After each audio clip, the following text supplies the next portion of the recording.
You need to get back here like now.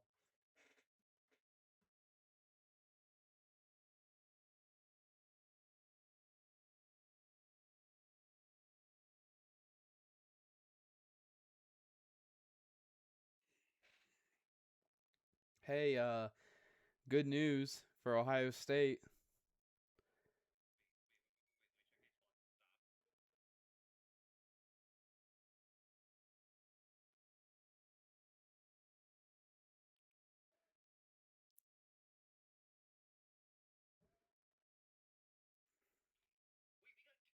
Yeah, they were a joint package. That's why it's been taking so long. I gotta tell my buddy who's been worried about Buckeyes. Yo, Cool Gamer 89. Thanks, Cooler Gamer. Uh, Wait, hold on. Oh, sorry, twin. I did it while you were up. I'm a huge fan of. No, you missed a follow, but it's a bot.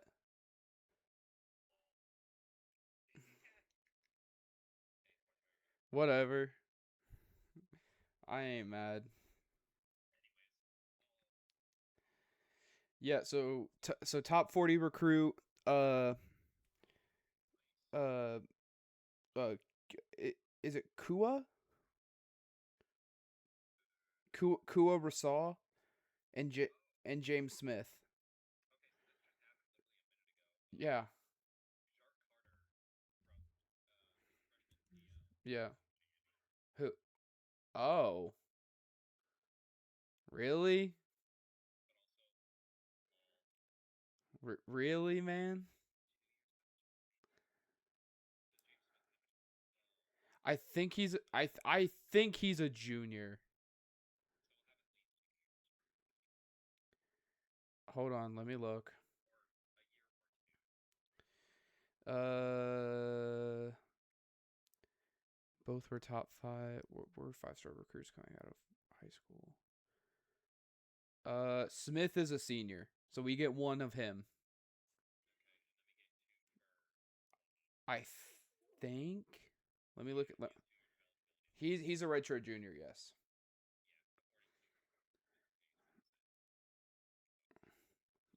I just do 11 Warriors. Because they have the player profiles, which I like.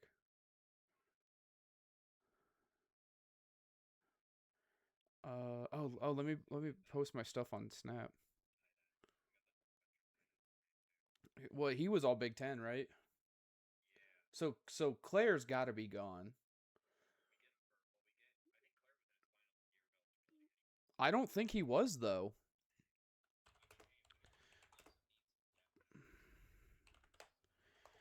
Uh, um, yeah, he has 1 year of eligibility remaining, so he's probably gone. Fine by me. No, we didn't, and I got a problem with that. Fuck a Brian Hartline. He on my hate watch now because he also is trying to recruit Jeremiah Smith's younger brother.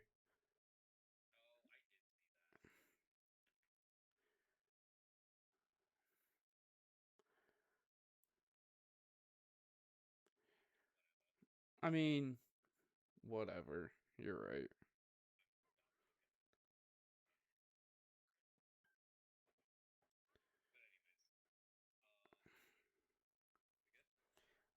Once I post this to my Instagram, absolutely.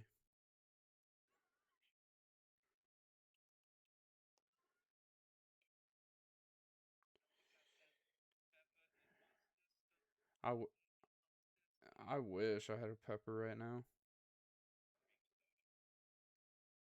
Why are you creaming in the soda?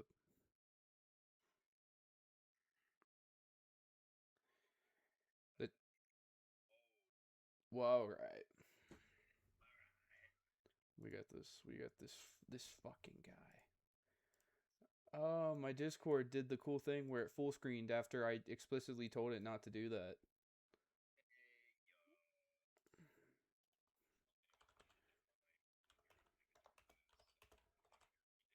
Mm-hmm.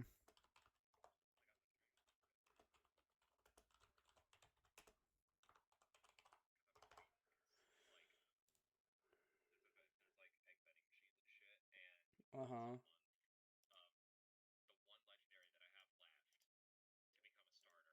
Uh-huh. Yeah.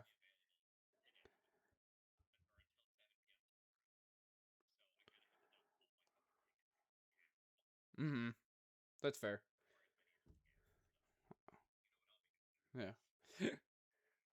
I don't know I don't know what I'm gonna be doing after this. I'll probably stay on stream. Um,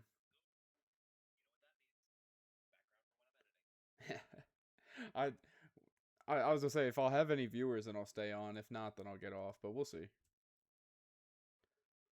Um, all right, we got football to talk about. Are we starting with NFL? Okay. Okay. Yep. Uh huh.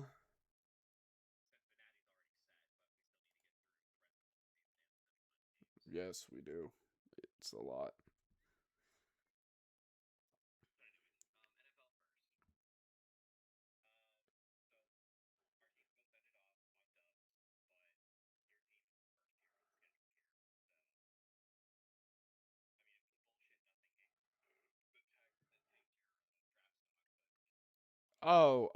Wait.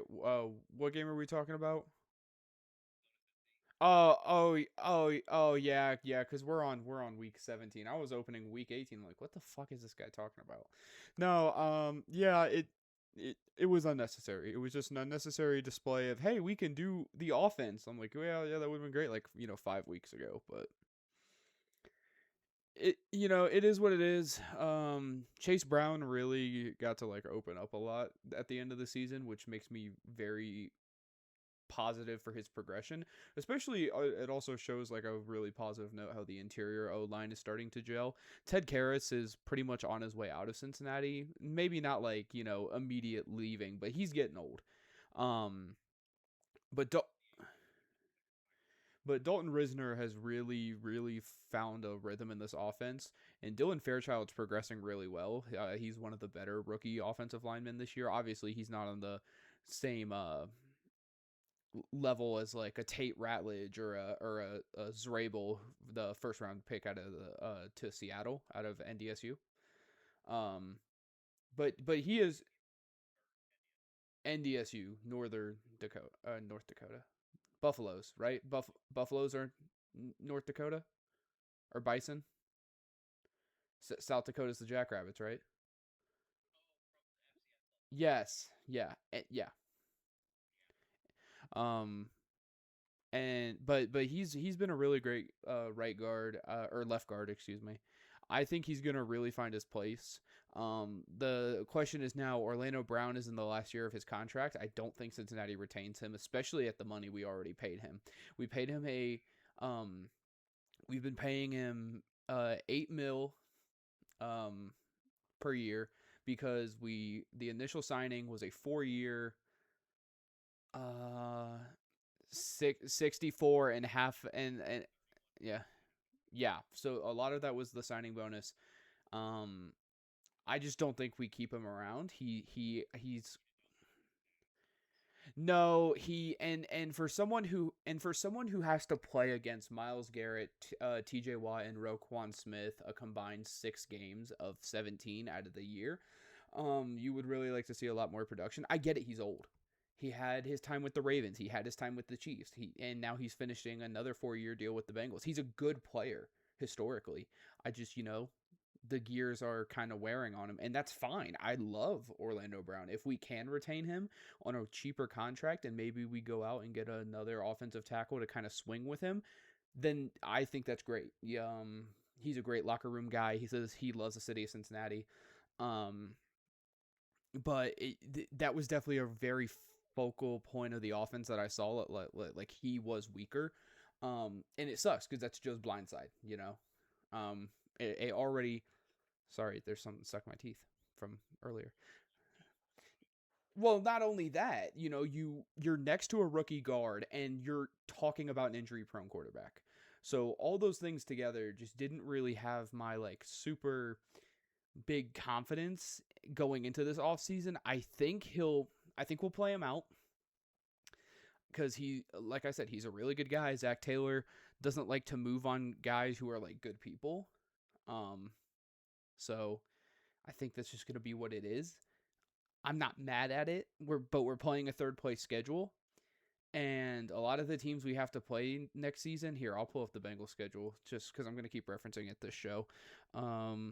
Since, but you're in last place of your division. Yeah, no, you're right. Cincinnati Bengals. Mm-hmm.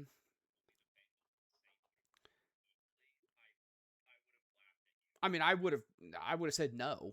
Cincinnati Bengals, 2026 schedule. So, the Bengals have it's not a terrible schedule, but so the gauntlets we have to go through this year are the NFC. We play both of the South divisions, the NFC and the AFC South, um, which is great. Um, really good games to be had there. And then our third place games were so for those of you who don't know how NFL scheduling works, what? Yes.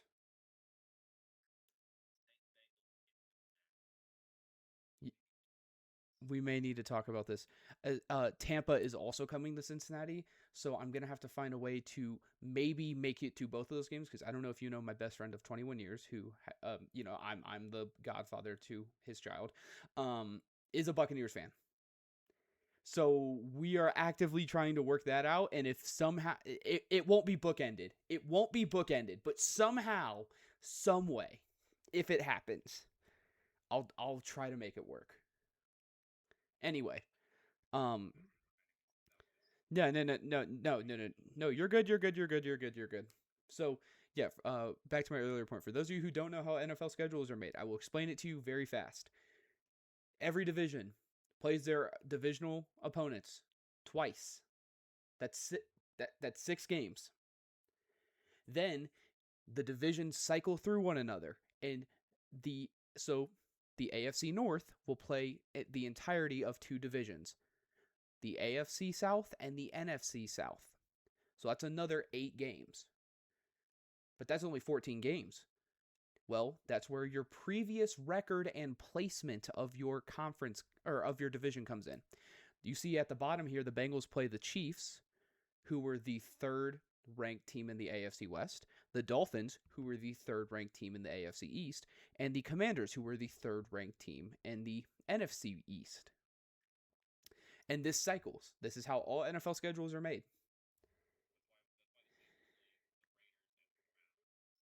Well. No, not the Browns, because your division plays the AFC North. If it's not, if it's not an AFC North team, or I don't know what other division you play this year.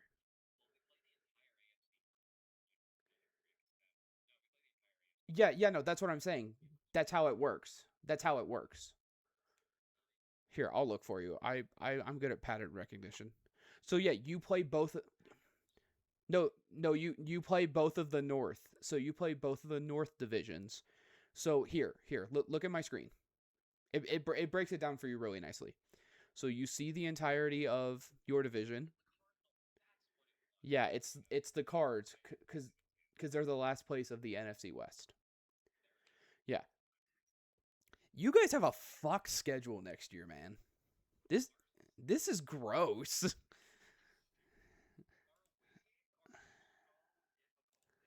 Let's see. Well, yeah. Well, you have to play the Bucks away, yeah. But the fact that you have to go to Chicago, to Detroit, to Cincinnati, to, to Baltimore. Ugh. Yeah, no, that's gross. Yeah, or yeah, at least you have the 2 of the 3 rankings games are at home.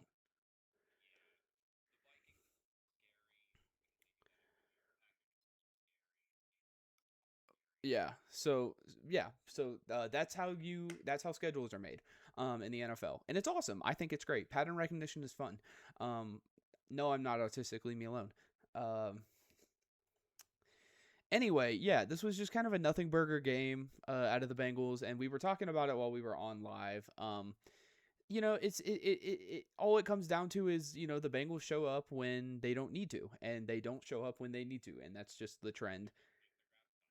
And yeah, there was no reason to win this game, but the Cardinals weren't going to win anyway because outside of Wilson and McBride, this team sucks. I think once I fucking know. So I mean, outside of yeah, outside of those two guys, the team as it stood going into this game is horseshit. This is a terrible football team offensively. On the defensive side, Cody Simon has kind of been there, but not really. He's been a more coverage linebacker, like we saw at Ohio State. Huh?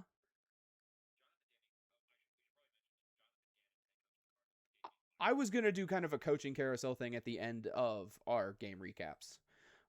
Like I did with college. Um, I should have mentioned that. But like the Cardinals made their big splash and they traded for Josh Sweat. Calais Campbell has still been an active member of this defense. 6.5 sacks. I think this dude is 37. 39. 39. And he had 6.5 sacks as a defensive end. Really not even a defensive end. This guy's more of a defensive tackle because of how big he is. Mm-hmm. Yeah, Denzel Burke has had an amazing season for the Cardinals. He's had 3 interceptions, a couple pass deflections. Like the Cardinals are building something. They have Walter Nolan, who they're still nursing from the injury. He was their first round pick this year. Will Johnson is progressing. Ojolari is still progressing. Like this is a going to be a stout defense in the future. However, the Calais Campbell um, replacement is very prominent. Like they are going to need someone opposite Josh Sweat for him to be as impactful as he was.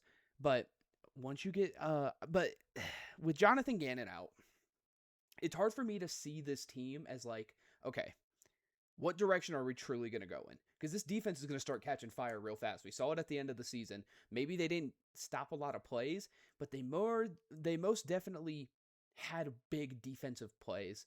Maybe not stopped a lot of yards or stopped a lot of points on the board, but they showed flashes. And yeah, and yeah, he's a good player. He's a great player.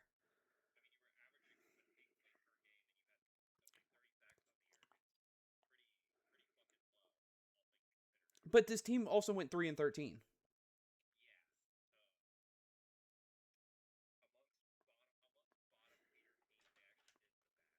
Mm-hmm.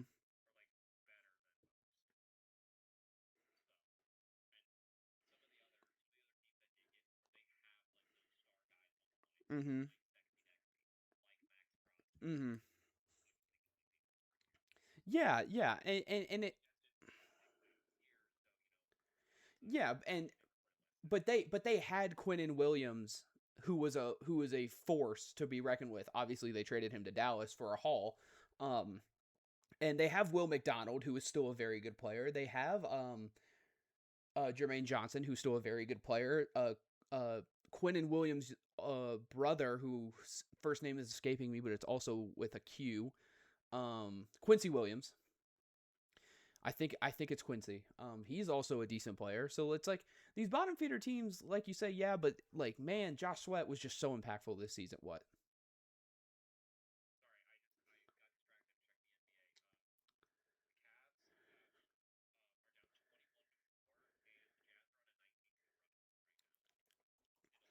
Me when the East starts self imploding, so my glorious king Jalen Brown can lead us to the promised land. Um, No, no, no, you're fine. Yeah, yeah. I know I talked about a lot about the Cardinals defense. Switching gears to the Bengals defense, this is a game where the Bengals defense looked like a defense, and it was awesome. But then I remember that they're playing Jacoby Brissett and friends. Um, yeah. Yeah. Everyone got to stat pad a little bit, which was cool. Good for everyone. Shamar Stewart got his first sack, his only sack as a rookie. But he had 4.5 career sacks at A&M, so that's it's progress. He was injured for 3/4 of the season. And from what I saw out of Shamar Stewart, like I definitely think that like they're gonna move him to the interior. The Bengals getting a third edge, like them playing and like drafting another edge player early would not shock me. If they drafted a Kendrick Folk, a Peter Woods, who is a DT but he's still really fast, or a Darius Bailey out of Texas Tech, that would not surprise me. Shamar Stewart played a lot inside this game and against Cleveland, uh, in Week 18, and he looked phenomenal. So I think there's definitely a conversation to be had there. Um, out really outside of that, DJ Turner did DJ Turner things in this game. Miles Murphy recorded another sack in this game, finishing his season with 5.5. And when Trey Hendrickson went down, he's been progressing, so it makes me kind of hopeful for the future. I don't know why my screen here is showing my bookmarks when it just shouldn't be doing that. Okay. So that's there's something to be said about this defense. I hope Geno Stone doesn't come back though. I'll tell you what. I hope we let him just walk away elsewhere, to where I don't give a shit, just elsewhere.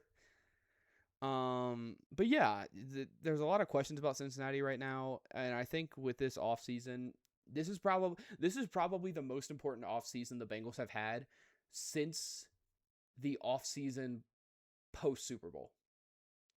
Post 2021 was a really, really big eye opener to the offensive line. They signed Alex Kappa, they signed Ted Karras, they signed Lyle Collins, all in the same offseason. Um, and then we saw how that story goes. Lyle Collins broke his leg, Alex Kappa hurt his knee. We were rocking on 3 backup linemen against the Chiefs in that rematch of the AFC Championship game. So this is probably the most important offseason since then. You have Joe Burrow, Jamar Chase, and T. Higgins all withering into their contracts now. Trey Hendrickson is gone. There is no salvaging that relationship. So yeah, I know I've taken up a lot of time, but this is there's a lot going on, and we'll talk about Week 18 Bengals too. I got a rant for that too. Son of a fucking bitch, Miles Garrett. Um, I mean, outside of that game, like obviously you have your rant about your team, but like there really wasn't a whole lot to talk about.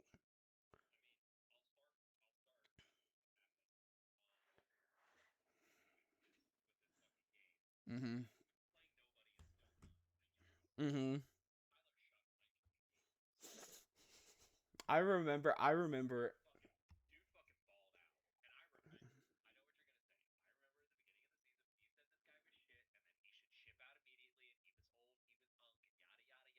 Mm-hmm.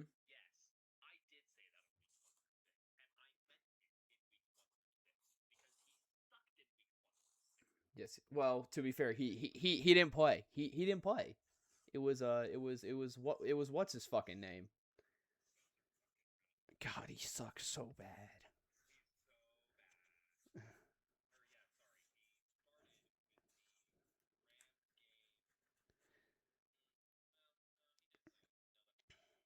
I was about to say they started him against the Rams. Was that when Tampa Bay was good or shit? Okay.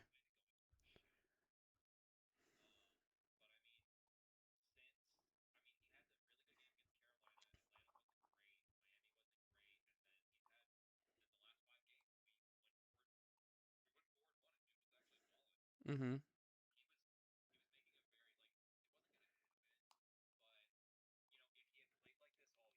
Mm-hmm.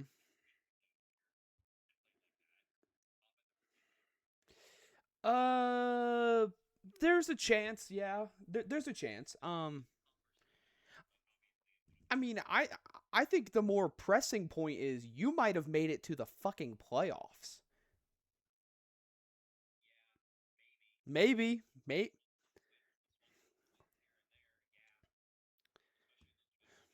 That's what I'm saying. Like when I look at your guys' like schedule, you guys started off 0-4, and these were close game. Well, the Seattle game wasn't close.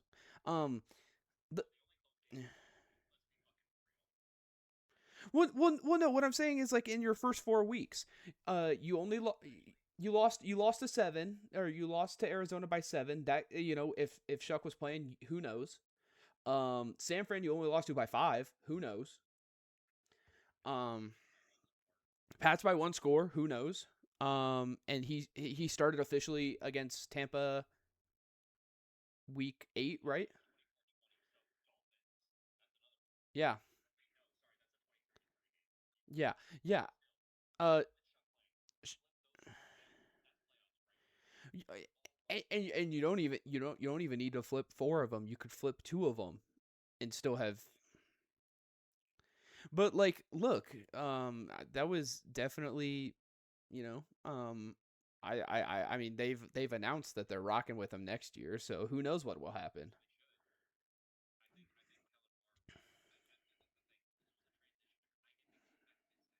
Mm-hmm.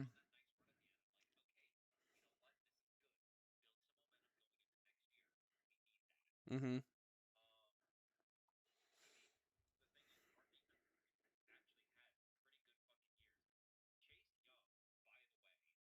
Mm,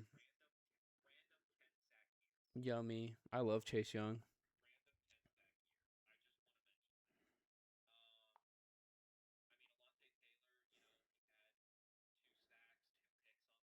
Mm-hmm.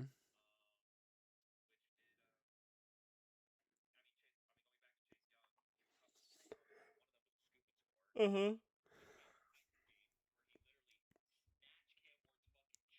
Yeah, yeah, like could you even call that a scoop and score? I feel like there's got to be a different name for that. Like, yeah. Oh, well, hold on. Cam Ward's chill. I like Cam Ward.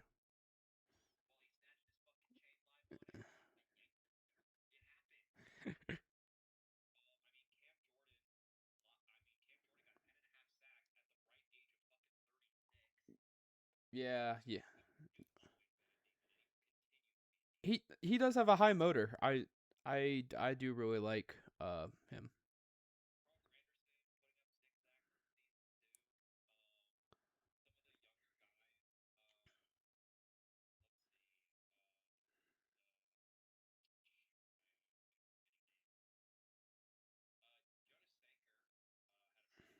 Mhm.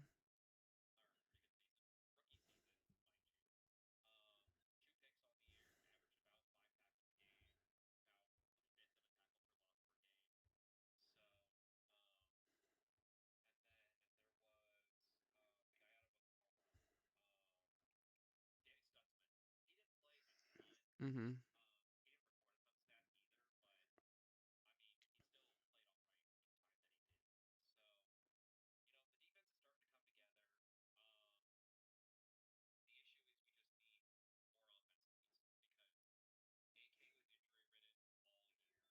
Mhm.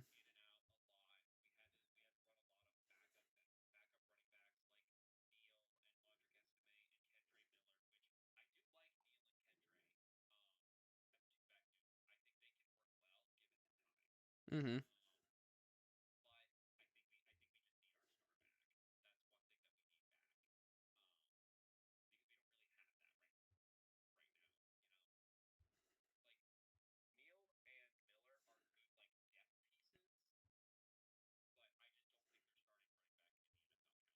Mhm.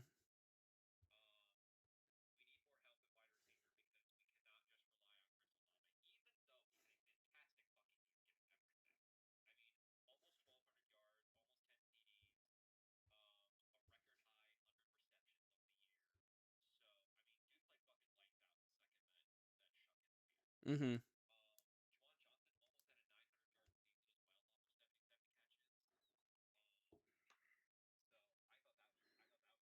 Mhm. Mhm.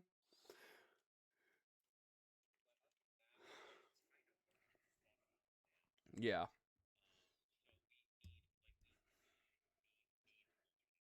Mhm.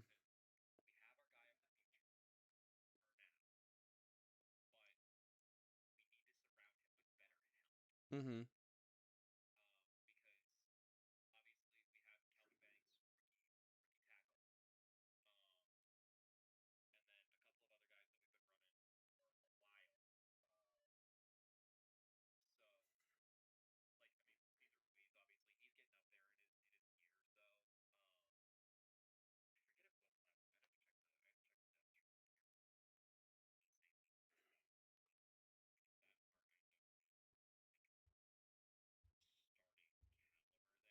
Mhm.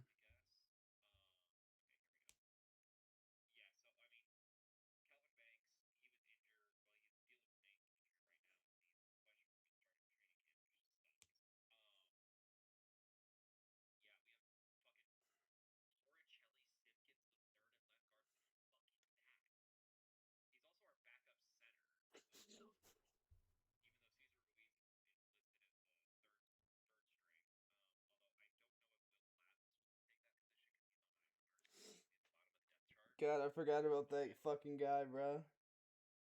Will Clapp. God, I wish.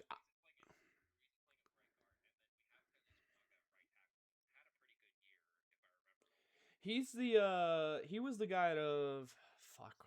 Yeah, what Fuaga? No. I was about to say it was an orange team. I just couldn't remember if it was Oklahoma State or Oregon State. Mhm. Oh, okay. Yeah. Okay.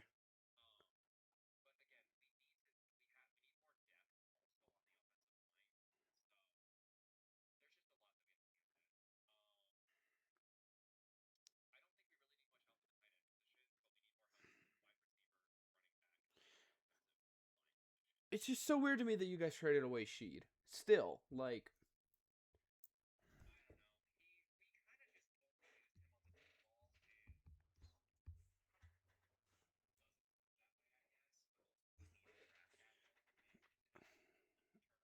LOL, go get AJ Brown.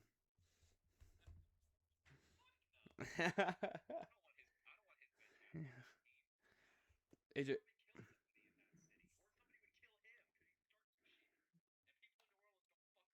I mean, you realize he's been playing in Philadelphia? I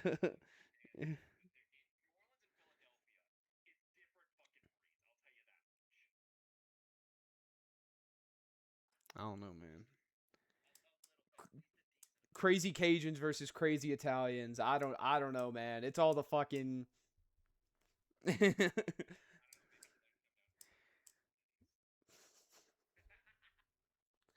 Okay, anyway, let's keep going. Yeah.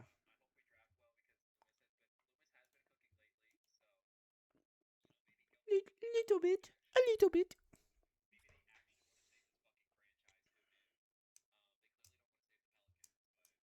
Mhm. Fuck the Pels.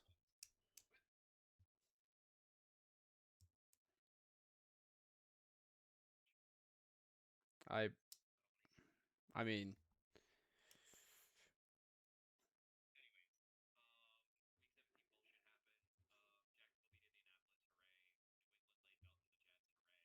mhm.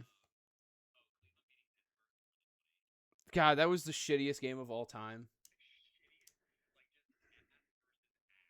It didn't need to happen. I feel like we just could have all collectively not watched that game and been like, yeah,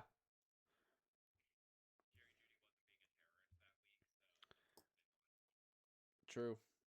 I think it's also just Aaron Rodgers didn't have a wide receiver that game.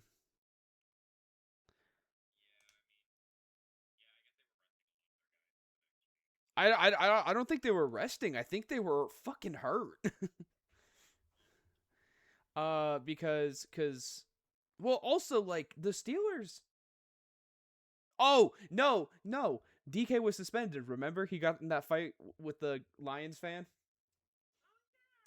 That's the yeah yeah. But anyways,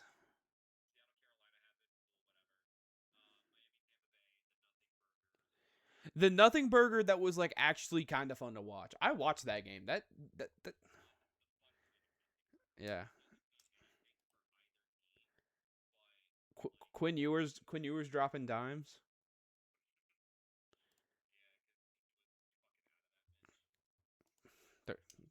They're they're gonna cut him, bro. They're gonna cut him.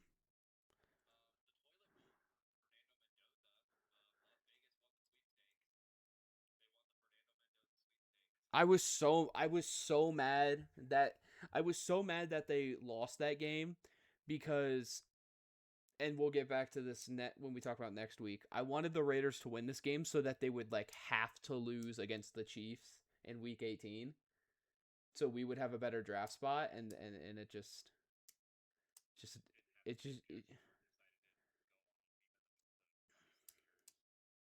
happens. Life.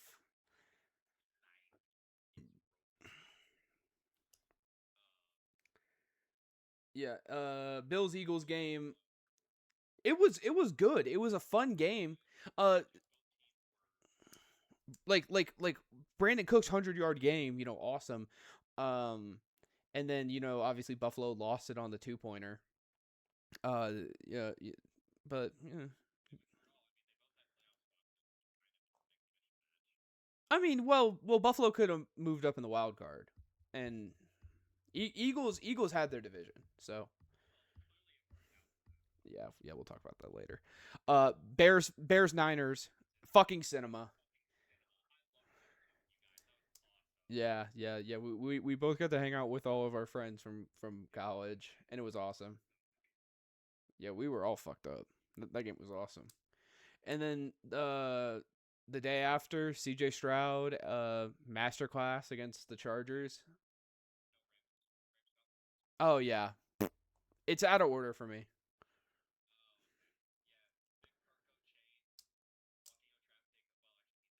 Yeah. Bijan Robinson is on. He should have to wear weighted socks. It's not fair what he can do. Fuck that dude. Bijan should have to wear weighted socks. They have to nerf him. He's too good.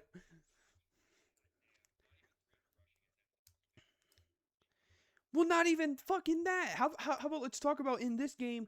He, what is that? Two 200 and 229 scrimmage yards and two touchdowns.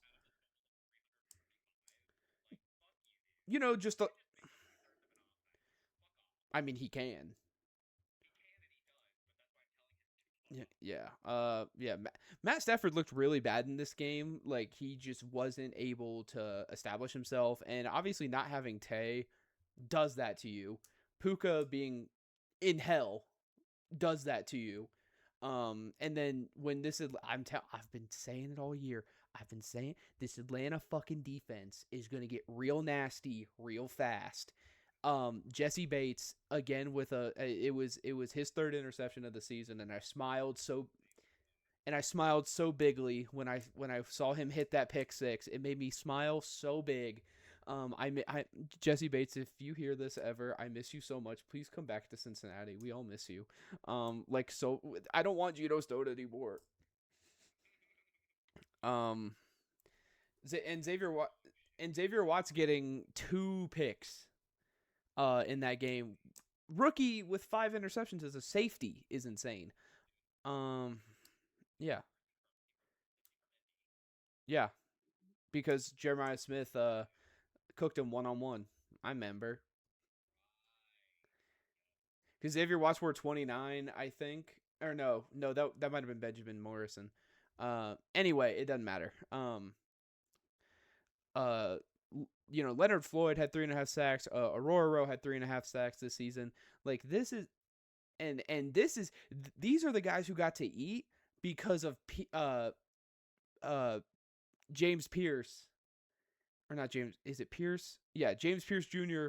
had to be locked up, who finished with double-digit sacks on the year.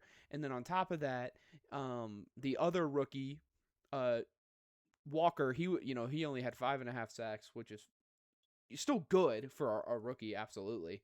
Like if Atlanta can get that defensive head coach, man, I'm telling you, if I'm Atlanta, the first thing I'm doing this offseason is calling Brian Flores. You say that, dude, but oh my god, what he did, what he did to the Minnesota defense in his tenure there, he needs to go to Atlanta right the fuck now. I would love to see Brian Flores in Atlanta. Oh, my Discord, hello. My yeah, my Discord was doing funny things. Anyway, yeah. Um, yeah, I think we talked about everything else. Oh yeah, because everything else was on like Christmas and after. Okay, week 18. God, it was such a bad game.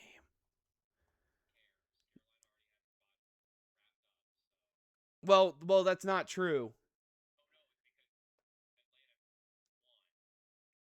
Yeah, so the Bucks tied it, but because of strength of schedule, they needed Atlanta to win against the Saints to boost the Panthers up, which is fucking insane. God, they should have. They should have won. They should have won. They should have won, dude. They should. They should. They should have won, bro.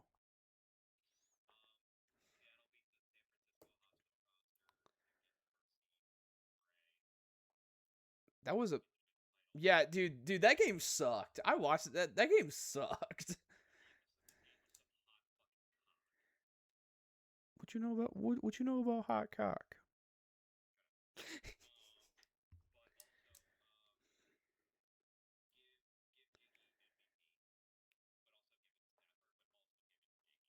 No, do not give it to Stafford. Drake Drake May. May no. I'm indifferent on who. Um. Oh, okay. That one TikToker whose name I always forget. Um. Yeah. Um. I just think Matt Stafford had a really bad end to his season. Um. I'm I'm just indifferent on who wins it at this point because it's going to be one of those two, and let's all be shocked when it happens. Um, yeah, that's all. Anyway, yeah, for real.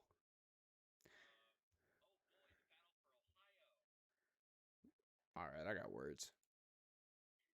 First of all, yeah, he fucking did it. They celebrated for 5 minutes and killed our momentum. What the fuck ever. Fuck this game. Um, hang on, wife. Uh, but not even all that. I got just there's multiple things in this game that happened where I'm sitting here and I'm watching. I'm like, what is this fucking piece of garbage? Um, Joe Burrow throws another pick six in this game. I don't know what to expect out of him anymore because it feels like every time I'm like, oh, Joe Burrow's gonna be fine. He'll have a good game. He always plays against this team. um, it just makes me upset because like, dude, you know what they run. You know this defense, and they know you. Myles Garrett puts your ass in the fucking dirt every game.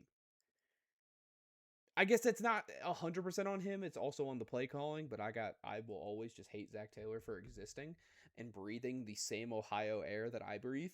Um, not even pick you off. fucking pick six. Um, and then not even that, another defensive touchdown for Cleveland in that game because Noah Fant, first catch of the game, fucking fumbles it, and it was a scoop and score. So the Browns won off of 2 defensive touchdowns, whatever, man. Also, Evan McPherson missed an extra point, and yeah, so Evan McPherson had missed an extra point. Um, did he miss 2? He might have missed 2. Hold on. Yeah. Um, I don't remember if they went for 2 or if he missed. It doesn't say that he missed it, so I think they went for 2 and just didn't get it. So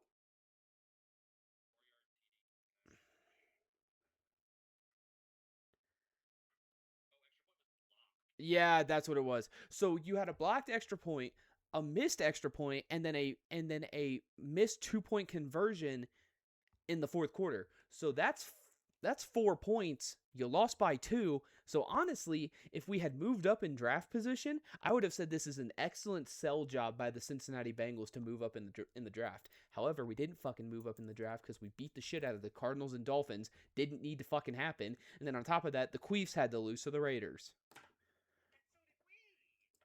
Yeah, so what the fuck ever. Um, it is what it is. We split the series with them.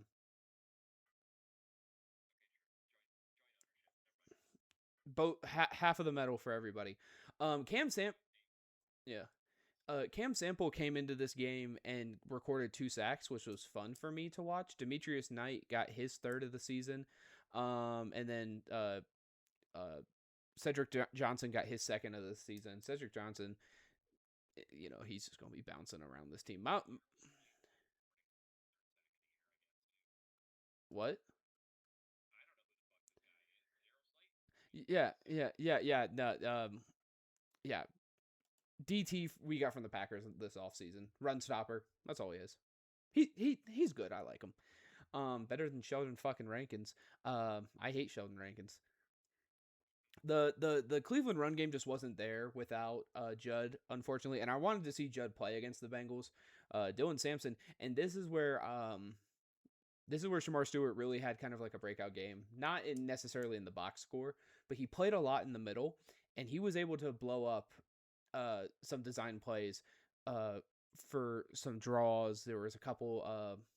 Just he was able to disrupt, which was nice to watch. And then passing, Shitter really didn't do anything. But looking at the opposite side, he only threw 22 passes. Joe Burrow threw 39, and I just it's hard for me to look at this and be like, yeah, we won the game. Obviously, like when you look at the statistics, like the offensive efficiency, the defensive efficiency, obviously the Browns had the pick six. Greg Delpit got a sack on a corner blitz. Uh, Javon Baker, I think this is Javon Baker. Jerome Baker, excuse me. Um, he was the one to force the fumble, and then Myles Garrett obviously broke the record with 23 sacks. But people are upset that he broke the record in 17 games. Yeah, yeah. Oh yeah, he like compared to Strahan and T.J. Watt, Myles Garrett had like 100 less snaps on the pass rush, which is insane. Um, it's is I mean it is what it is. The Bengals lost this game, had the chance to move up in draft but didn't. So it is what it is. I'm gonna talk about a couple of these other games before we get to your team. Um,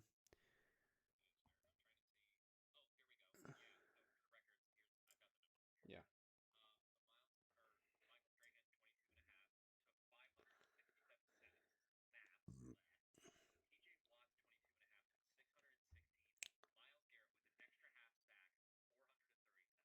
yeah, yeah.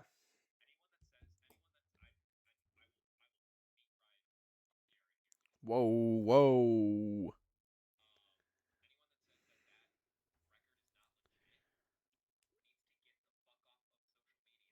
Yeah.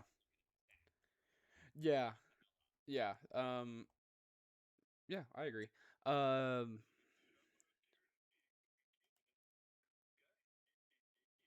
he is winning at life right now. The Cowboys and Giants played. This was a nothing game. The Giants were out of contention for the first overall pick. Um Dallas kind of just gave up. They sat Dak Prescott halfway through. George Pickens and CeeDee Lamb saw one catch each. I think it was basically so they all just like got incentives. It was him or Jamar, and I think they just went with Jamar because of utility. George Pickens was the more efficient player. I will 100% say that. I love how he has played in Dallas, but I'm not gonna lie. When I see Jamar Chase there instead of him, I'm like, fuck you, Pittsburgh boy. Um, and that's yeah, but Jackson Dart was able to have a fucking field day with this trash ass defense. Tyrone Tracy had a field day with this defense. Gunnar Olszewski, 100 yards. He had 145 on the season, got 102 in this game. If that just if that just shows you how terrible this pass defense is. Joe Milton came in and threw the ball. Yeah. Uh, and then it was actually nice to see. I'm glad that Jamal Williams didn't, or not Jamal Williams. Yes, Jamal Williams. No, Javonte Williams. Fuck.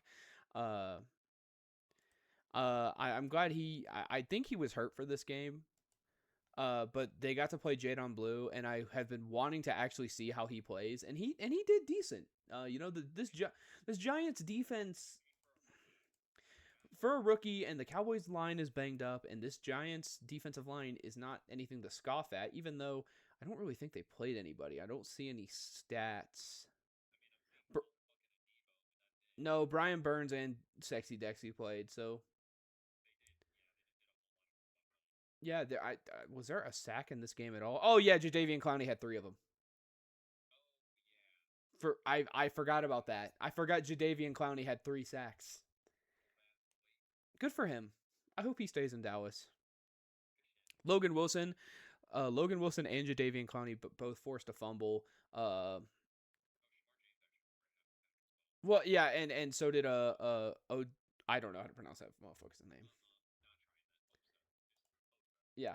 Um, but that was just it made Giants fans feel happy. Dart did something. You can think about Cam Scatterboo coming back and Neighbors coming back.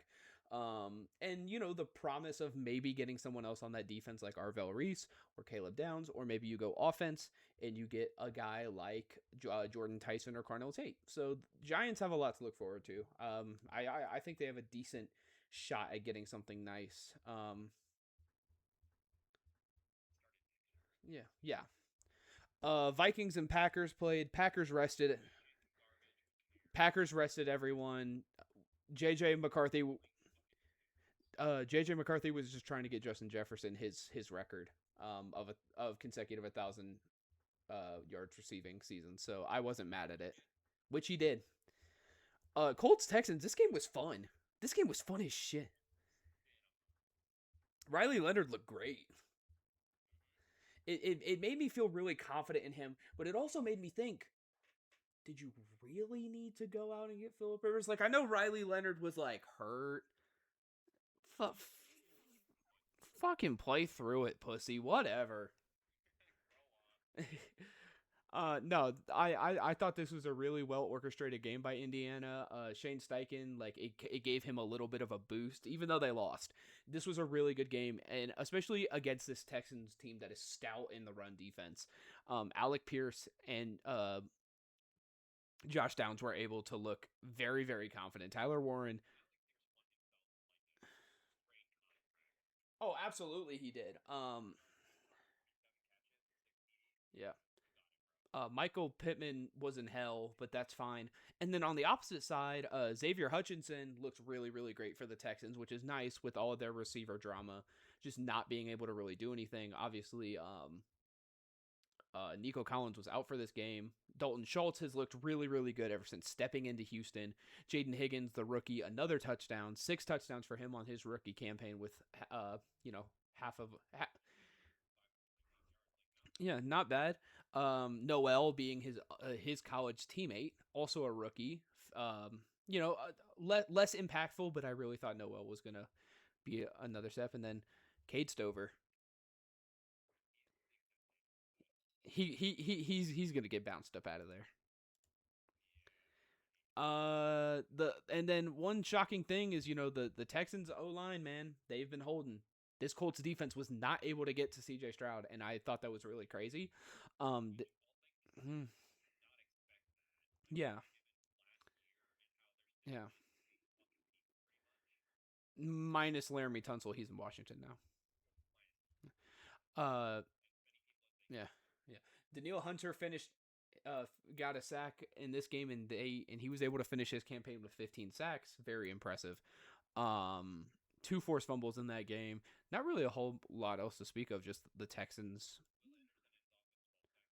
Yes, he did. Yeah, yeah, yeah. Yeah, I just said that.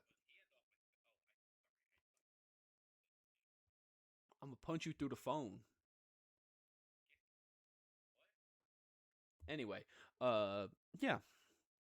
Now the Texans are looking to play the Steelers in a couple minutes.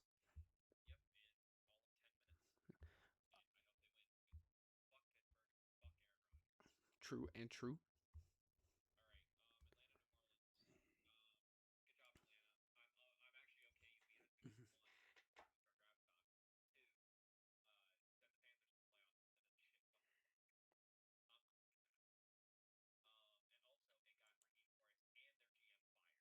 Yeah. Oh yeah, it did.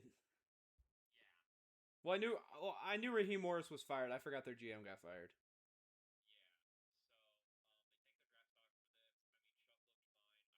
Well, they don't have their first round draft pick. They traded it to Atlanta to get James Pierce. So this was actually, yeah, they traded their first round pick to the Rams. So the only thing this did was hurt the Rams, and I'm smiling for it.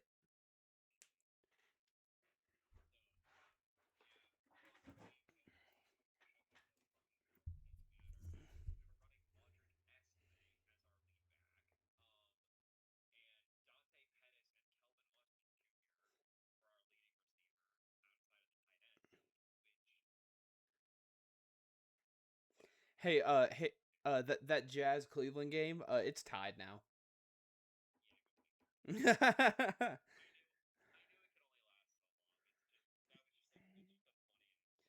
I forgot the Jazz have Yusuf Nurkic, who already has 10 rebounds in this game. Except he's 2 for 8 from the field.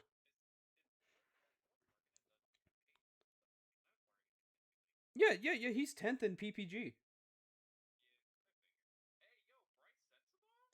You didn't know he was on the Jazz, dude. He's a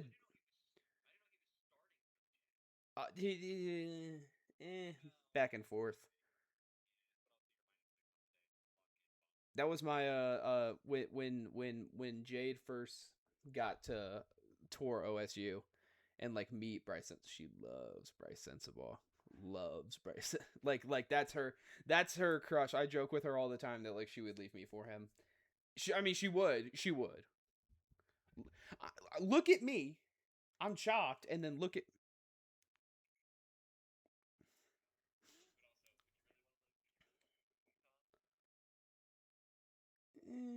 She likes the Secret Lives of Mormon Wives, so maybe that's a funny show. I got to watch a little bit of it the other day. It's kind of good. It's kind of good. Anyway, we're talking football.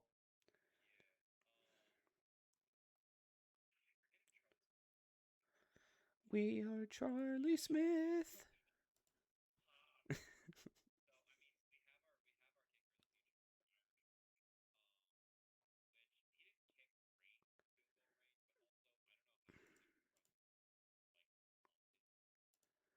I can look at his splits right now.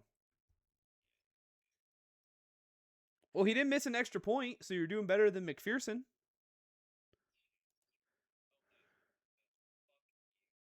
Here.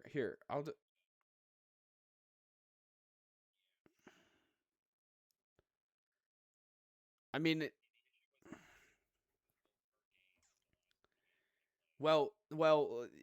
he missed at least one. He missed one field goal in 4 of his 6 games that he played. But like when you look at the numbers, yeah, a long of 27 against Atlanta, but then he hit a 57, a 50, and a 56 his first ever game. So I think that's not terrible. I think that it could be worse. He'll get better. He'll get better. Kickers get better with age, man.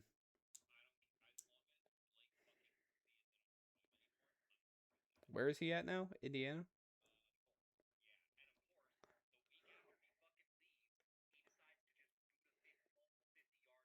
Whee!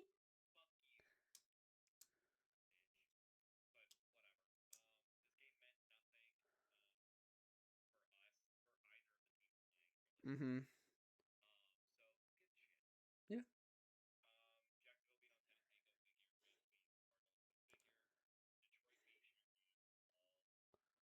Yeah, this was a weird game to me because Chicago, I think, was pretty much out of the running for the first seed. Can't hear, bro. Oh,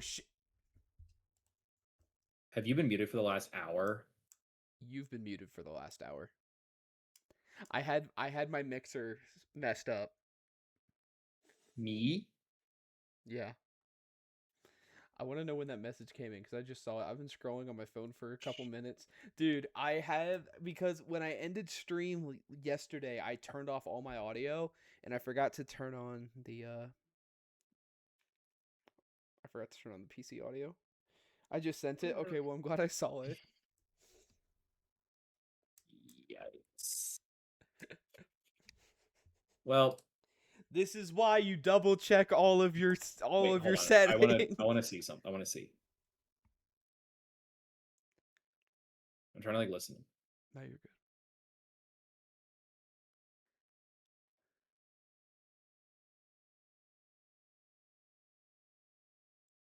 Oh yeah, it's so fucking muted. Oh, that's fine. I've not really contributed too much to this conversation, anyways. I mean, It is what it's it is. look, it's fine. We had audio issues. I'm just gonna fucking put that in the YouTube description. When I upload the It VOD, happens. it fucking happens. It's fine. I do need to like whatever. Also, And we're talking about stuff that we would have already talked about anyways. It's not super important. So yeah, no, it's chill. But anyway, by the way, if you're watching and you don't know my YouTube, you know, same it's same the name as same the as my Twitch. Twitch. I post YouTube shorts on there, but that I also post on TikTok and Instagram. Please follow my stuff. I'd really appreciate that. Yep. Anyways. And yeah. Anyways, uh, yeah.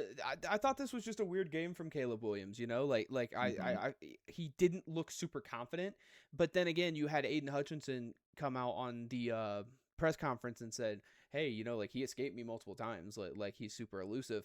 It just felt like, especially with the run game differential between Chicago and Detroit, which was weird to me because this Kyle Monungai, DeAndre, Swift duo has worked really, really well, and the Lions haven't been super great on the D line. But I guess for this game, they just locked the fuck in. I guess. I will say the one piece that I did really like to see is like the Chicago Bears pass defense has been really good this season. And They've been ball hawks like all year. Amon Ra and JMO were able to like figure out another game together, and it makes me just feel very hopeful for this Lions future. I know going 8-9 is not, or going 9-8 is not what you expect, especially after winning your division last year. So Yeah. it just sucks, but it also seems like David Montgomery's out the door. Yeah, from what we've seen on posts, it looks like he's done. Which I would be too. They kind of have shafted him recently. You know, he left Chicago to come to Detroit and be this power back, Chicago's defense is pretty ass, TBH, outside the turnovers. I do want to look at the PFF grades. Oh shit, it is. Um, Hmm? they're 29th overall defense The- outside of the turnovers Yeah. in the statistical rankings. I mean, I they thought have they a lot of well, they have a lot of injuries as well on the defensive side as well. well like yeah, that's fine. I thought they have been better. Um, I it's not because like oh they get turnovers are good. I thought they've just been playing better, but you know I guess not. I also haven't been watching the Bears that much. Yeah. Been worrying about my own fucking team and its struggles. Uh, And they haven't played super high-powered offenses all year, all things considered. is what it is. I mean, obviously we'll talk about the Bears and their playoffs. Stops, points per game, etc. are more important. True. Yeah. I completely agree. And that's why I thought they were like, I don't know, is what it is. Mm. Kevin Byard was able to get his pick number up to 7. Good for him. I always forget they have Grady Jarrett. Oh my Mm. god. Uh, yeah, this was just Gervin Dexter Sr., certainly a name of all time.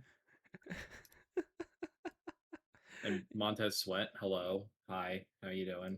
Nice yeah, half sack. yeah, half a sack. He was able to get his total up to 10, which was really nice. I really like Montez Sweat. I Mm. liked him in Washington. So yeah, both of these teams have a really bright future. The first year of Ben Johnson going 11-6, winning the North. I mean, They and then need to see how they do on a better schedule though, because obviously you have a last place schedule. So yeah, but when you look at the Bears and who they had to play this season, they had to play the entirety of the AFC North. That was yeah. one of their divisions this year, and then the other Hmm. division they had to play this year was the Uh, NFC East. That's what it is. yeah. And then outside of those games, they played San Francisco, which that game we saw was insane. They Mhm. played Las Vegas, and they played the Giants. So really, Which out of those two games were way closer than they should have been, but whatever. yeah, but You yeah, win. A win is a win. and I feel like that's what this Bears team has just been kind of going off of. A win is a win, you know. Mm. Because when you look at this Raiders, holy fuck that I forgot about that game and how close it was. Actually, Yeah. Fucking the one time that Geno Smith decided to not be a literal like yeah, Saddam Hussein reincarnation. Raiders are turbo ass. Absolutely, they are. They got to get rid of everybody. They got to get rid of Oh, the just water boy, bro. fire sale. They got to get Fire rid of the sale. water boy. You can't have any remnants of the Pete Carroll coaching staff. None. Zero. Zip. Nada. Yeah, but is what it is. The Chicago's making their way through the playoffs, and then after that, Lol, the Queefs lost to the fucking fuck the Chiefs for losing, bro. I just fuck the need Queefs. nah keep them how they are. Helps my wait. Who's your team? I forget who your team is. This was two This game cheeks of the same sucked. This ass. game Who gives a sucked. shit? Denver. Okay, yeah, makes sense. But yeah, this game was probably one of the worst games I've ever had the displeasure of even watching a single minute of. I didn't even watch that shit. I knew it was gonna be so bad. I didn't even watch that shit. Denver didn't really do a whole lot, and they won against. I watched part of this game while I was getting ready for flag football, and I'm like, damn, this is some shit. Yeah, I mean, Denver did what they had to do to win, and then just kind of left it. I will say the pick six was really cool though. That was that was a really good play. But outside of this, I mean, New England laid belt, cool. Buffalo laid yeah, belt. Philly was, I'm assuming, resting their starters, if I remember correctly. Weren't they starting Tanner fucking McKee? I don't know, probably. Yes, they did. Yeah, they started Tanner fucking McKee. So they didn't really play anyone like I will super say I special. did watch a part of They this lost game.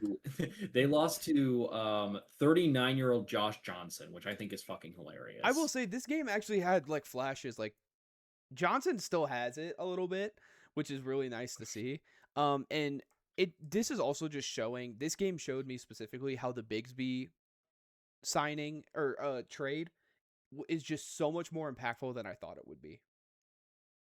So this was such a good get for the Eagles. Mm-hmm. And they Obviously, wasted it obviously didn't mean shit because they fucking lost to San Fran, but whatever. because And their then, oh my OC god, the is Steelers Ravens game.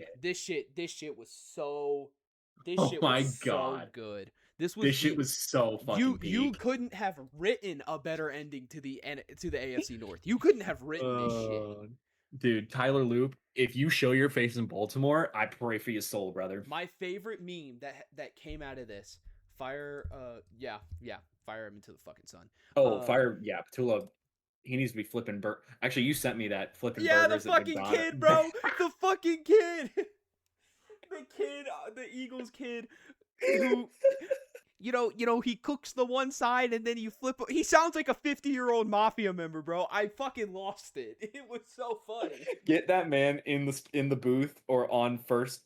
I want him with now. Stephen A. Smith, bro. Like so bad. I want him and Stephen A. Smith. They Ocho and Shannon should let him on the late night show.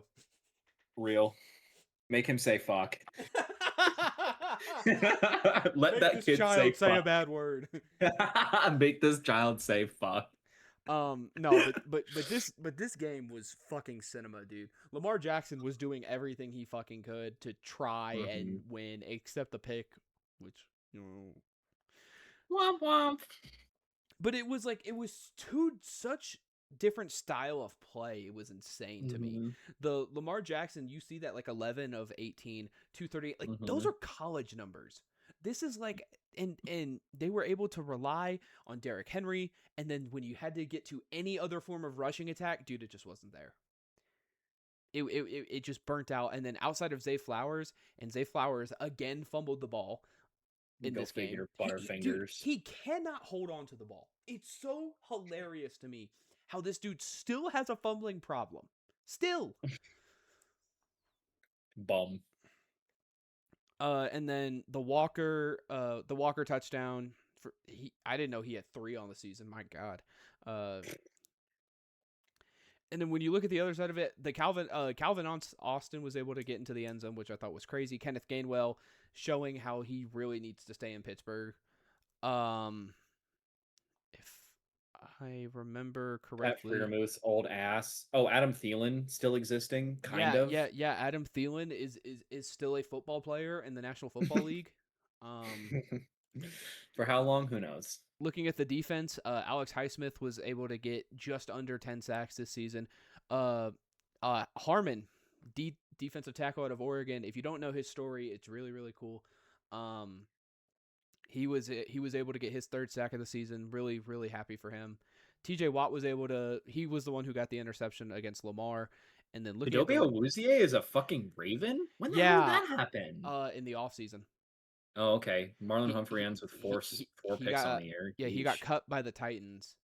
And he went to the Ravens. And he's been playing really well. He's been recovering from his ACL. I mean, granted, he tore it in, I think, 22 with Cincinnati. But, man, he looked really, really good this season in this scheme. Malachi Starks looked he's looked good for the Ravens all season. That safety spot opposite Kyle Hamilton, obviously. Kyle Hamilton, I believe, went down in this game. Did he not? Did he get hurt in this game? I thought I remember seeing that. Anyway, doesn't matter. Ravens had a chance to win it last second. Damn, when did he get this extension? Who? Kyle Hamilton. He got a 4-year, $100 million extension. When the fuck did that happen? He got a bag, bro. He's good at what he does. No, he is. You're right. The Ravens did miss a field goal, and then that ended the game pretty much.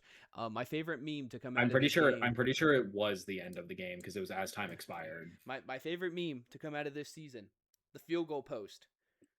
John Harbaugh gets fired. Mike Tomlin gets fired. After 18 years of competition, the Harbaugh and Mike Tomlin rivalry interdivision comes to a close unless he goes to Cleveland. The Ravens are out on John Harbaugh after 18 years because of You'll this love to game. see a Harbaugh down. Yeah, You'll love to fucking see it. but that's how that game ended. And don't forget, the other Harbaugh is next. Because he also is Bonds. So that's week 18. Let's move on to the wild Yeah. card. Playoffs. And Thank currently, God. I think Yeah, it is 0-0 in the first. I don't know how I much time has think the elapsed. Steelers just turned it over. No, they just punted. Okay. So Houston gets their first drive of the or, game. technically, that would be turning the possession over. I'm just fucking with you. Yeah. Let's start with the first game of the playoffs. That was the Rams and Panthers game. If you did not Dude, watch this was game, fucking cinema. I was on a Oh my plane. God. I was on a plane when this game was happening, and I was able to get free Wi-Fi from the plane because I am a Southwest member. And I had the ESPN. Southwest? I had the ESPN live update just like this, and I was watching everything. ESPN, by the way, Southwest, we love you. By the way, Jalen Coker. Real shit. The one game, he gets his one game per year that Jalen Coker can exist. This happens every single year that he's been in the league. It was last year against the Cowboys, and it was this year against the Rams. All two of them? Yes. This is a 2-time cycle now. It happened during the Cowboys last year, and then it never happened again. And now it happened against the Rams in the playoffs. He had a couple decent games this year. But the game where he, goes off. Yeah, took over. Yeah, no, I get that. I really have liked his progression so far. I think he's going to be great complimenting Tedero McMillan as the years progress. Well, we got to talk about somebody on this core that is progressing like shit. Jimmy Horn Jr. Gone, bro. You out. Watch your fucking back. You out, bro. Rookie. I don't care if you're a rookie. Bye. Yeah, no, he sold. You are getting sent to Mars, brother. Yeah. One person who I'm shocked at his stalwart of a fucking progression is Xavier Legette. He looked so promising last year. He really took steps, and then this year, I'm reading his numbers. Wow, dude, this is trash. Dude, he's got 2 games with over 40 receiving yards. Over 40. Yeah, this is some trash. I really like Xavier Legette. I like his energy. I like his demeanor. It just didn't happen. It just didn't. And oh my God, he had a pretty shit year last year too. He did. So he's had 2 garbage years in a row, and then if we look at 23-24, 23-24 was where he was like really going off. Well, he was getting into his own, like this was his rookie year, and then last year he had just some trouble, and Bryce Young was kind of up and down all that season, and then you get into this season, it's your 3rd year, and you're not even putting up 400 yards. It's hard to see the direction that the Panthers take, but I assume going forward it just won't involve him. Yeah. Yep. You have Rico Dowdle coming out of this game saying that the decrease in snaps affects his free agency, so he's probably out of Carolina. Carolina fans everywhere are crying and pissing because they loved what Rico Dowdle did for them. I believe in the regular season he was 1,000-yard rusher. I could be incorrect, but I'm pretty sure he was. 1,076. Yeah. 1,000-yard rusher. He went to college in South Carolina. It's really. And Hubbard only had half that on the year, albeit he was dealing with some amount of injury, but a decent amount of injury. But in this game, he was able to get 2 touchdowns.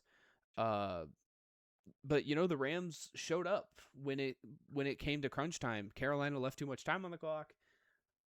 It is what it is. Puka, 18 targets, 10 receptions. Oh shit, 34, a 34-yard dime to Christian Kirk. I forgot Christian Kirk was on the Texans. Yep. Yeah, there was no real run game between either of these teams. Both of the quarterbacks threw a pick. Puka Nacua was obviously the star of the show, getting a rushing and receiving touchdown with 111 yards through the air. 120 Vontae as well yeah. did things, I guess, but also 5 catches on 13 targets is still pretty fucking He trash, he no matter he how he covered you are. he was pretty well covered, and I think I mean he's still dealing with his hamstring injury, and you're old. You do have to, you can't Yeah. go all out as much as you would like. And also, So you still have the rest of the yeah, playoffs. yeah. Blake Corum and Kyron Williams once again split snaps, but ultimately the Rams do get the better of Carolina and get this win. And this was honestly a really good start to the playoffs. To then It was a great immediately start. go into Soldier Field and watch literal cinema. I mean, the way that the Packers let this just fall apart in front of their fucking face. I watched an analysis the other day of Yeah. how the Bears perfectly baited the Packers into losing this fucking game. Mm-hmm. And yeah, dude, Ben Johnson is a fucking genius. The way Matt LaFleur still isn't fired is hilarious. Oh, to me. he's hot seated as fuck. 3-6 in the playoffs, by the way. 3-6. Regular season merchant. But also they ended their season on a 5-game losing streak, so And buns. Jordan Love, when you look at the box score, he had a good game. When you go and review the actual game that occurred, there were a lot of missed throws. There was a lot of miscommunication between this entire offense. And obviously, the running game for either of these teams was not very efficient. Josh Jacobs, a man who I have been high on since his time in Las Vegas, has looked horrid the last couple months. Months, not weeks, months. He's looked terrible. He was able to eclipse 930 yards and 13 touchdowns on 234 snaps. Mind you, he was hurt this season. He definitely was dealing with a lot of injuries. That being said, this is not the man who left Las Vegas for this team, and you really have to think what's going to be the future. Jordan Love's going to get older. Christian Watson's going to get older. Romeo Doubs is really stepping into his own. You need someone to help balance this pass game, and it just isn't happening. It's not happening with Josh Jacobs. It's not happening with Emmanuel Wilson. It's not happening with Brooks. It's not happening on this team. They are going to need to go out and get a running back, I think. It doesn't need to be a super big get. It doesn't need to be someone who's going to cost you a lot of money. But my immediate thought, why if David Montgomery is truly gone, or Rico Dowdle, you could get him for like a I don't know if Rico Dowdle is going to want to play second fiddle again, though. Well, he wouldn't have to because Josh Jacobs fucking sucks. So who knows? Who knows? Truly. But anyways, the Colston Loveland game of all time occurred. Mm-hmm. DJ Moore had himself a fucking day. Rome Odunze coming back. Obviously, you don't love to see the target reception ratio, but I mean, this was just an inefficient game by both the quarterbacks. I mean, you look at the splits. Caleb Williams threw 2 more passes than Jordan Love. They both completed 24 passes. Mm-hmm. These are two very young quarterbacks who played a game of football in the playoffs, in the cold, in Chicago. Yeah. But I mean, you can probably find multiple analyses out there about how the Bears, even though they were down by 21, they formulated a game plan at halftime to make Green Bay kind of just stall out and waste a lot of time. Yeah. So, I mean, they stopped all their progress after half, and they fucking chewed them up and spit them out in the fourth quarter. Yeah, I would have liked to see more pressure out of the Chicago defense. Texans punt, by the way. Yeah, no, I saw. Not anything insane. 2 forced fumbles, one by Stevenson and one by Grady Jarrett. And then on the opposite side of the ball, I don't even fucking know who Hooper is. I think. Oh, yeah. Austin Hooper? No, not Austin Hooper. On the Green Bay defense, bro. Who the fuck is this guy? Tyron Hopper? I have no idea who this dude is. I'm literally just not. Oh, here we go. Tyron Hopper is out of Missouri. Man, fuck, I don't know. I have no idea who this dude is. He got the pick against Caleb. Damn, a 22-yard punt? Ass. Well, they were on the 50. He didn't want to boot it into the end zone, but he Ooh. also just missed the squib. Yeah. Rashawn Gary wasn't able to get any pressures, but then again, this is a Bears team that bolstered their offensive line. Or no, he so didn't. that they could protect Caleb Williams, and he didn't Yeah. get sacked 2 gajillion times. Luke Van Ness was able to get to him though, but I think it's just because he knows that. So you know the story of Luke Van Ness and his girlfriend, right? He's dating Cole Kmet's sister. They met in college. Sorry, that is actually pretty funny. Damn, why is he mogging the shit out of me in this profile Dude, picture? I don't know why he's doing that. His profile picture. He's mogging so fucking hard. Can I pull it up? Open image in new tab. Hold on, let me. Wait, I'm seeing if I can. Why is he doing that? Dude, he's fucking mogging. What the fuck, bro? That looks like a filter, bro. Any. Oh shit! I gotta zoom out. Anyway, yeah. And then I don't know who the fuck Valentine is. He got a pick. This Packers secondary is full of no names right now. They're all hurt. Oh, hey, shout out bro from Cincinnati. But you saw Trayvon Diggs get 1 snap in this game, and he got fucking burnt. He got cooked. Crazy how he let that happen.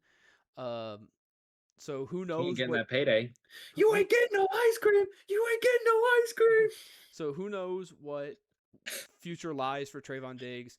The Bears were able to force 3 fumbles, which, good on them. They were able to get some pressure. Which ultimately got them back in this game, obviously. Yeah.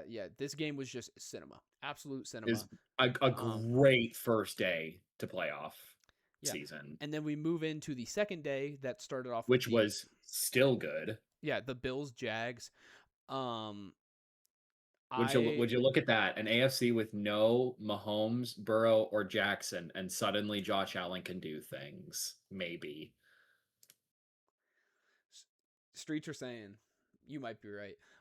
Yeah, Josh Allen was also banged up in this game really bad. He had his throwing hand slammed in by one of his offensive linemen's helmets. He took a shot to the chest. And yet he was balling. And on the goal line, 25-yard strike to DK Metcalf, and the Steelers are already in Houston territory. That was fast. It's his first game back from suspension. You know they're gonna feed him. Yeah. Shakir went 12 for 12. Brandon Cooks had a 60 burger. Keon Coleman had the 1 catch for 36 yards. I really wish they would have utilized Keon Coleman a little bit more, but obviously they didn't need Knox to. and Kincaid obviously split catches and yards pretty evenly. Yeah. So you'll have to see that. Cook didn't really need to do a whole lot on the ground this game because the pass game was super effective. And then obviously Josh Allen took it himself twice for 2 touchdowns. Trevor Lawrence, he did have the 2 turnovers, one of those ending the game. Travis Etienne and Tutton were able to very efficiently run this ball, and I really wish Tutton was able to touch this ball more. He's a really, really good RB2. He's really, really fast. He's really, really, he's short, he's stocky, he's a fucking wrecking ball, 23-year-old rookie. I really, really hope Jacksonville starts to use him more next year. DPI on the Texans. First for 14 yards, Yep. Parker Washington had himself a fucking game. He's actually emerging as a really, really good wide receiver for this core. Him and Jacoby Myers and BTJ, and then now the return of Travis Hunter next year. Jacksonville is building a very, very nice offense. The one thing I want Jacksonville to do, and this is on the defensive side of the ball, they have this really, really good, really, really versatile defensive line. They need a leader in the secondary. It has to be someone. They traded they traded for Greg Newsome. He's been fucking trash. They traded for Greg Newsome because of contract stipulations with Cleveland. It just hasn't worked out well. The Jacksonville has been on the negative side of this trade. Obviously, they have Trayvon Walker, they have Eric Armstead, they have the best rushing defense in the league. They do. It's a very good rush defense. The pass defense, however, is 19th. So they need help with that. That's for sure. And it's not because they can't get pressure. They can get pressure. It's they can't stop the over the top plays. This is why Jacksonville was in a ton of high score games this season. I would really, really like them to get one of these dynamic secondary players. Um, it's hard to think. Well, they got Travis Hunter. He could be both ways, but You he can't do can't. that in the He NFL. can't. And it's not only the fact that he can't, it's the fact you just risk your second overall pick getting injured. And it makes you think, you traded away your first round pick to Cleveland for this year. So you can't even get one of these great safeties that are in this draft class this year at super high up. You can maybe hope someone falls, get someone in free agency, but I don't know, man. Oh, I didn't realize the Packers didn't have their first round pick this year. No, because they gave it to the Cowboys for To Michael Parsons. Dallas. Yeah, forgot about that. But yeah, I like both of these teams. The directions are going. Buffalo has a head of steam. Jacksonville, unfortunately, will be going home. And even though he I threw think the two picks, it's a good first season. For Liam Cohen and the Jags, this was a great first season. Even though I am very critical of Trevor Lawrence because he's reset the QB market, he was this overall prospect who was supposed to be, the next whoever, except long blonde hair, So and basically just gender bent Taylor Swift. but the one thing I will say is he stepped up very well. He has had In the second half of the season, he was playing lights out football. I think in this game, I think the Bills and Jags just match up poorly on the Jacksonville side, and that's what it is. I still think that Jacksonville is building something well. I still think you rock with Trevor Lawrence. You don't change anything about this offense. All of these people work very well together. The only thing I have to say is, man, Parker Washington, 12 targets. The next targets shares 5, 2, ETN, 4, 5, 1, 1. Which is crazy that they did not get it to Thomas or Myers. That's a bit ridiculous. Well, Jacoby Myers had 4 targets on only 1 catch. He was locked up pretty well. I understand not throwing it to him, but like BTJ was 2 of 2. Yeah, I feel like Fuck it, make it like 5 of 5 or 7 of 7. Could have maybe drawn up a couple plays that way. Yeah. And then when you look Wait, at are they go? Oh, okay. They're about to kick a field goal. 4th and 3. Yep. 32-yard field goal. It is good. But then when you look at the up 3-0. When you look at the defense, not really a whole lot of like pressure. I always forget how to pronounce his name. Rousseau? I don't even know. For Buffalo's defense. Oh, Rousseau? Rousseau, I think that's his name. He was able to get a sack. Oh, Greg Rousseau, yeah. Josh Hines Allen was able to sack Josh Allen in the playoffs, which I thought Shaq Green got a pick as well. Yes, on the day. Jordan Poyer did things, I guess. Jordan Hancock exists as well. But yeah, that's kind of This is a good game. This is a good game for the Jacksonville squad. I think Liam Cohen is building something great. Also, talking about that broadcast or that post game interview. Yeah, you talk about that. I'm gonna talk about that interview. Yeah. I'll feed my cat real back. I think it is damn shameful where a woman who is a reporter looks at Liam Cohen, obviously distraught, obviously is taking everything to heart because it's his first season. He's a very emotional person. We saw this multiple times throughout the season. And she's like, hey, hang your head up. You guys did well this season. You'll be back. And you have her peers just going out and being like, you shouldn't do this. You have to maintain professionalism. Like, at the end of the day, that's a person.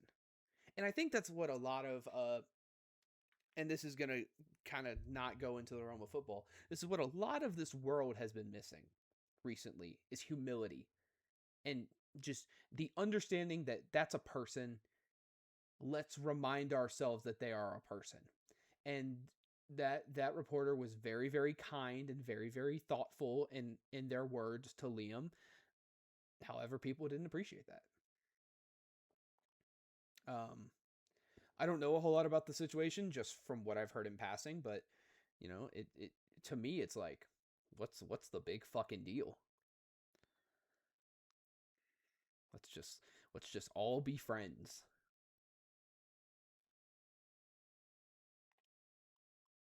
Sorry, I'm My notifications are going off, so I'm trying to look at all my notifications. Okay. Oh, my Discord. Hi, Discord.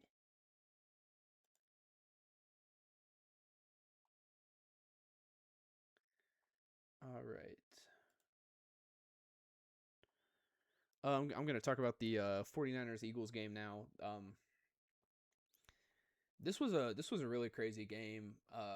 It was a really good game by the Niners. Were able to just kind of pull away with it. Philly obviously disappointed. We saw that AJ Brown and the head coach of the Eagles, whose name is escaping me right now, and I feel like a dumbass. Nick Sirianni got into it verbally. Jalen Hurts, 20 of 35, not terribly inefficient, but only 168 yards. Dallas Goedert had 2 touchdowns, 1 through the air and 1 rushing. That they've been utilizing him a lot more. It's been very interesting. Saquon Barkley had 100 yards. Okay, we're moving on to this game now. Perfect. Yeah, yeah. I just talked about the situation with Liam Cohen. Saquon up the middle. Saquon up the middle. Oh wait, what's the situation with that again? The post game conference where a reporter told him to keep his head up, and they did good, and everything's gonna be all right. Because Liam Cohen is obviously emotional in this press conference. He wanted the game to turn out differently, and there's people online that are like, "No, you shouldn't be this way. You need to be professional. You shouldn't have said that to him." Here, I'll look it up right now. Liam. He's just Cohen, being nice. Post game interview. Sorry, motherfuckers can't be nice anymore. The fuck. I'll have to turn stream audio on. Yeah, post game interview. What's the word I'm looking for? Not. I guess would you call it like for the reporter because like the reporter said it or something? No. Like the adjective when something is like some people like something, some people don't like it. What's divisive? The word? Well,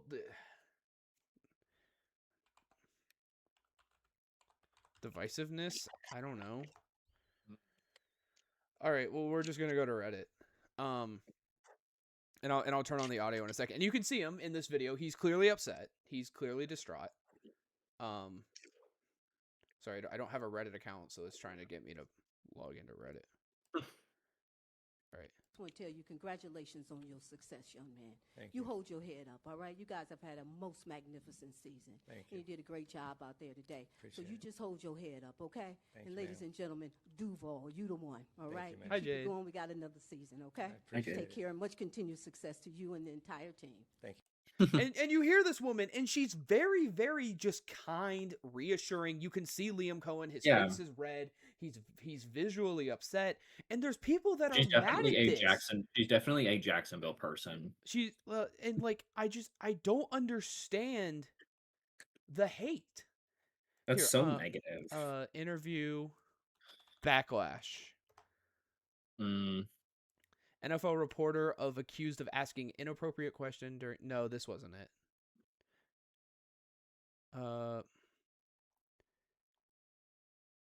Oh, NFL fans Yeah. debate post-game press conference. Actually, it's pathetic, one reporter wrote. I hate to be a Grinch, but this isn't good as a reporter. I'm sure it's a sentiment to many in Jacksonville outside of the press box, but in the press room isn't where they should be getting expressed. This isn't our job. This is a fan's point of view, not of a journalist. First of all, go fuck Shut yourself. up. I'm going to be really Shut blunt up. here. I said this while you were gone.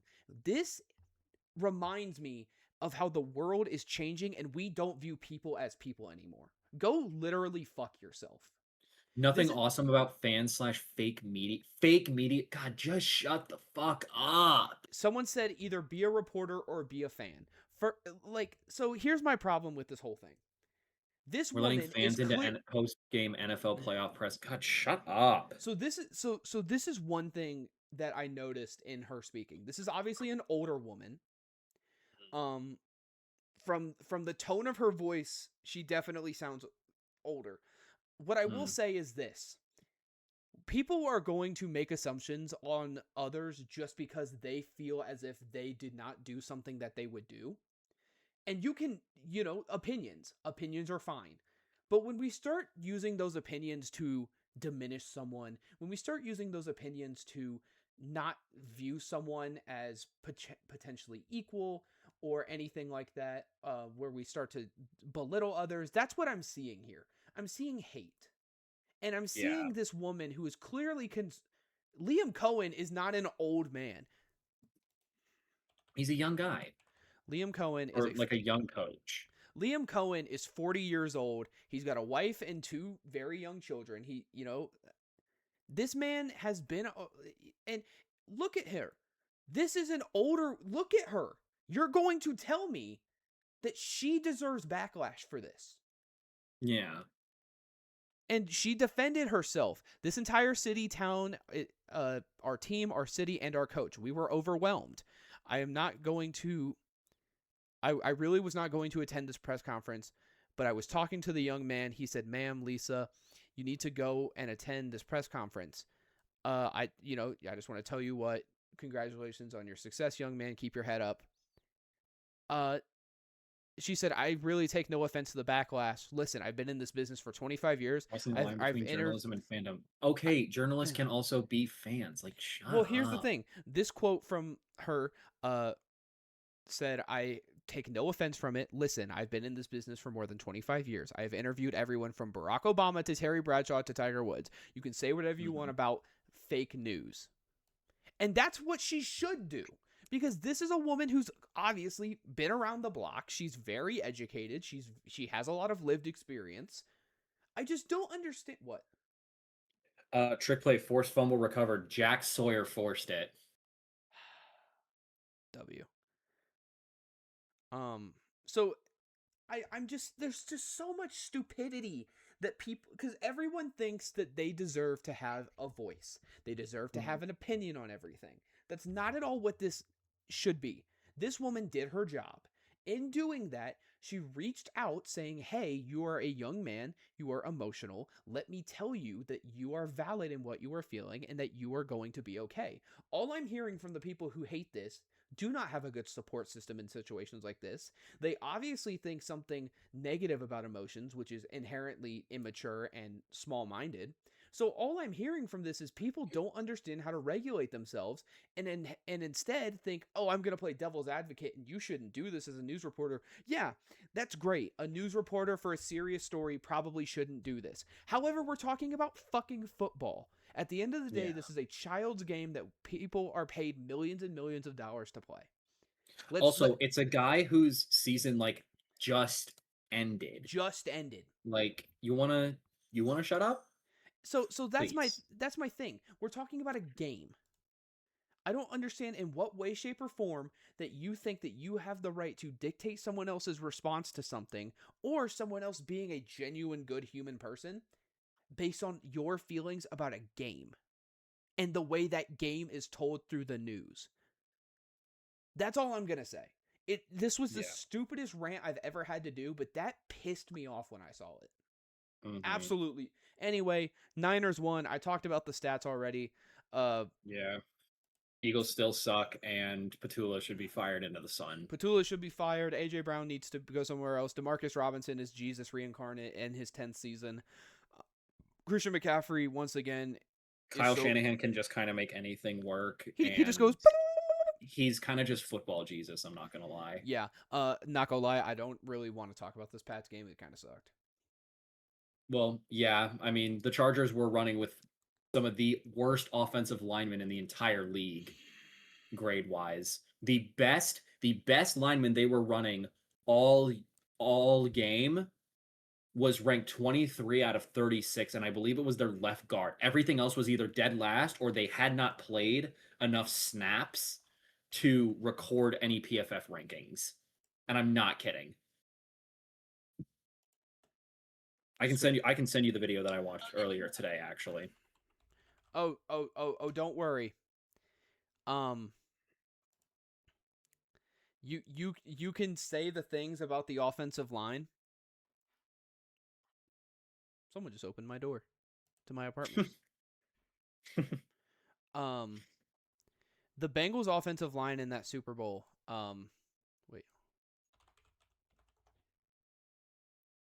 I wonder if I could find it. Here it is. It's on Twitter. I don't want to hear shit about Justin Herbert and his shitty offensive line because Joe Mhm. Burrow took this shit to the Super Bowl. Yeah. I kind of don't want to hear anything about it.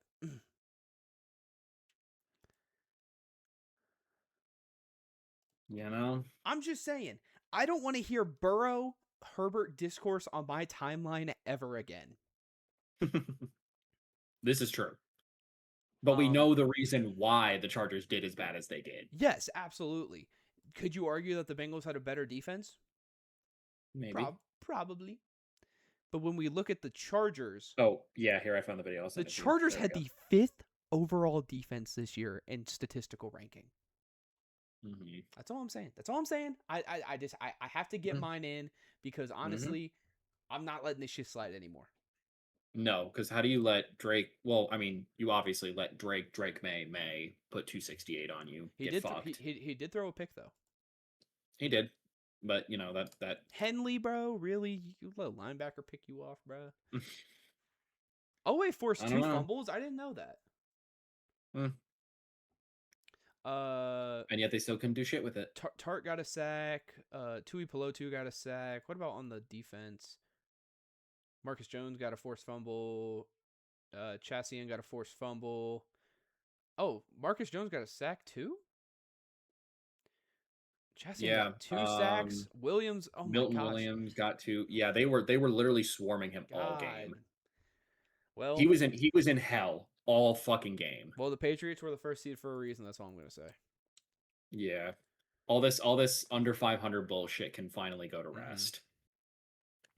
The Texans and Steelers game is progressing, so we can't do anything about that. Going to college. Again, we talked about the and the Steelers punted after getting a turnover. Lol. Lamau. Cade Stover 8-yard catch. Oh my gosh. Ohio You State love to see mentioned it. again.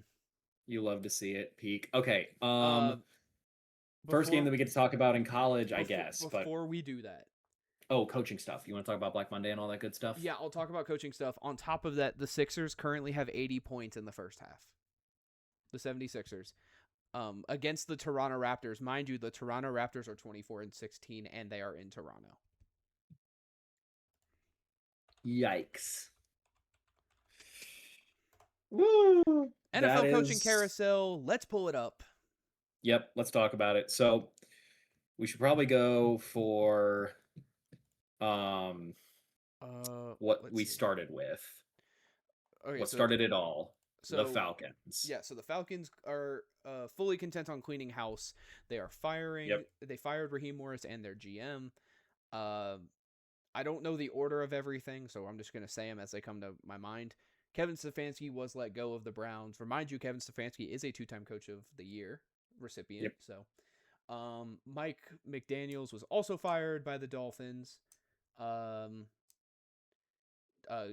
Jonathan Gannon was fired pretty much as soon as the Cardinals season was over. He got the boot. The Buccaneers fired their OC. Yeah, Buccaneers.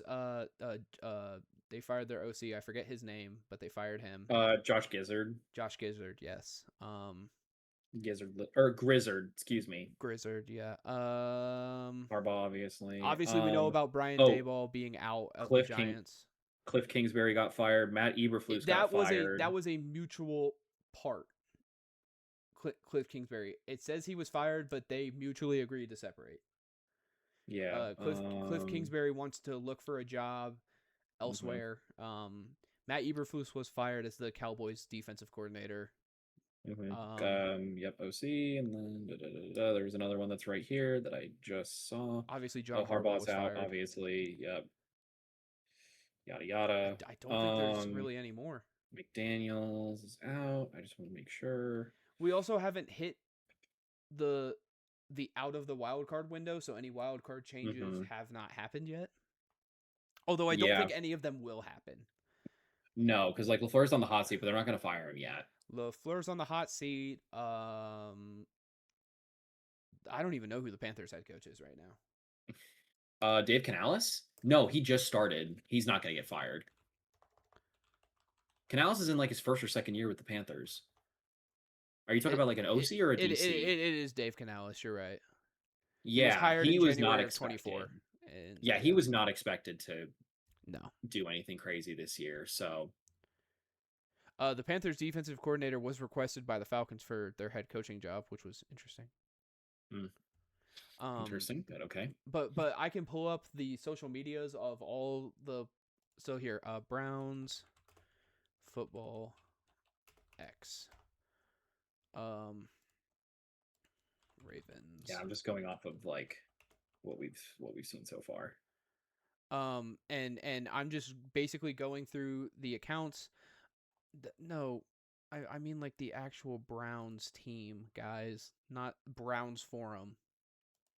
And not Browns Iran. Yeah, funny. So Mike McDaniel was officially interviewed for the Browns head coaching job. They have also interviewed Todd Mackin. If you don't know who Todd Mackin is, he is the offensive coordinator for the Ravens. I thought it was Monken. Is it Something like that. Munkin? Okay. Munkin. Interesting. Seahawks defensive coordinator, Andre, I think it's Darude.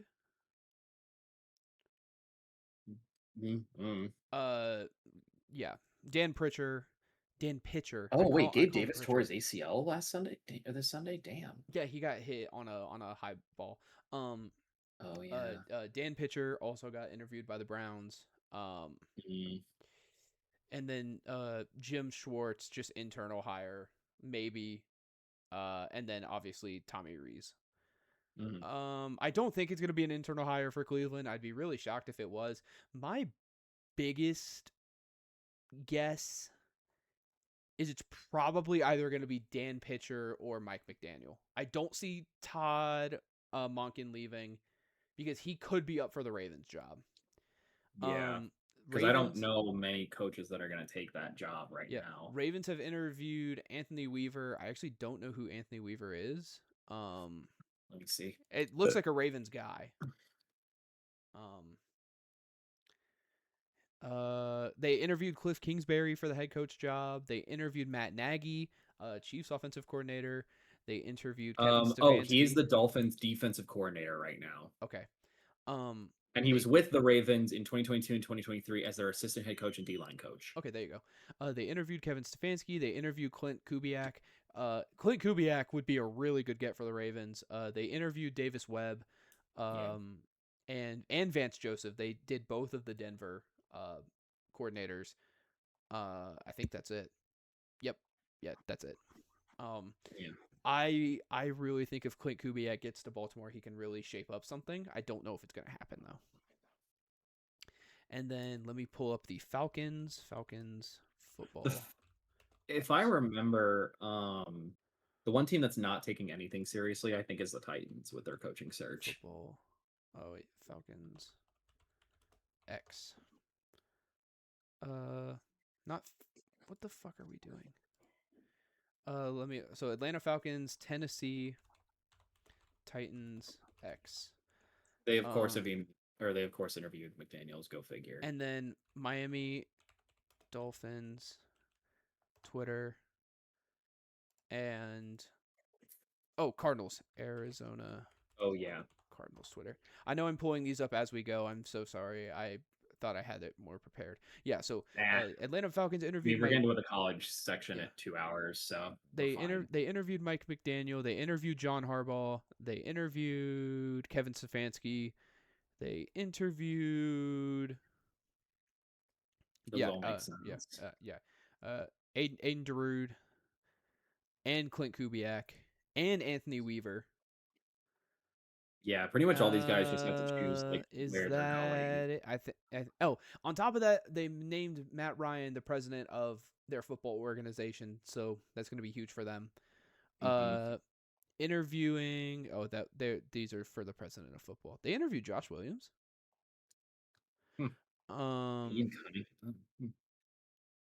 Okay, weird. So we talked about Cleveland. We talked about Baltimore. We talked about Atlanta, Tennessee. All right, these are all their head coach interviews. Thank you for doing this so easy. Thank you, Tennessee. Lou Anarumo, current defensive coordinator for the Indianapolis Colts, former defensive coordinator for the Bengals. Both of the Chiefs coordinators, Steve and Matt, Vance Joseph, and then the Titans are also interviewing Jason Garrett, who hasn't. Yeah, Jason coached- Garrett is fucking stupid. They haven't. He hasn't coached in like what 3 years? I don't know. Like, you got to remember, Anarumo is coming off of like one of the worst defensive ends of a season like ever, especially the last couple of okay, games. But that was a lot of injuries. But I I don't know. don't And think- Matt Nagy is already head coach before. He was not good. Vance Okay. Joseph, I believe, has had a head coaching tenure. Not good, if I remember correctly.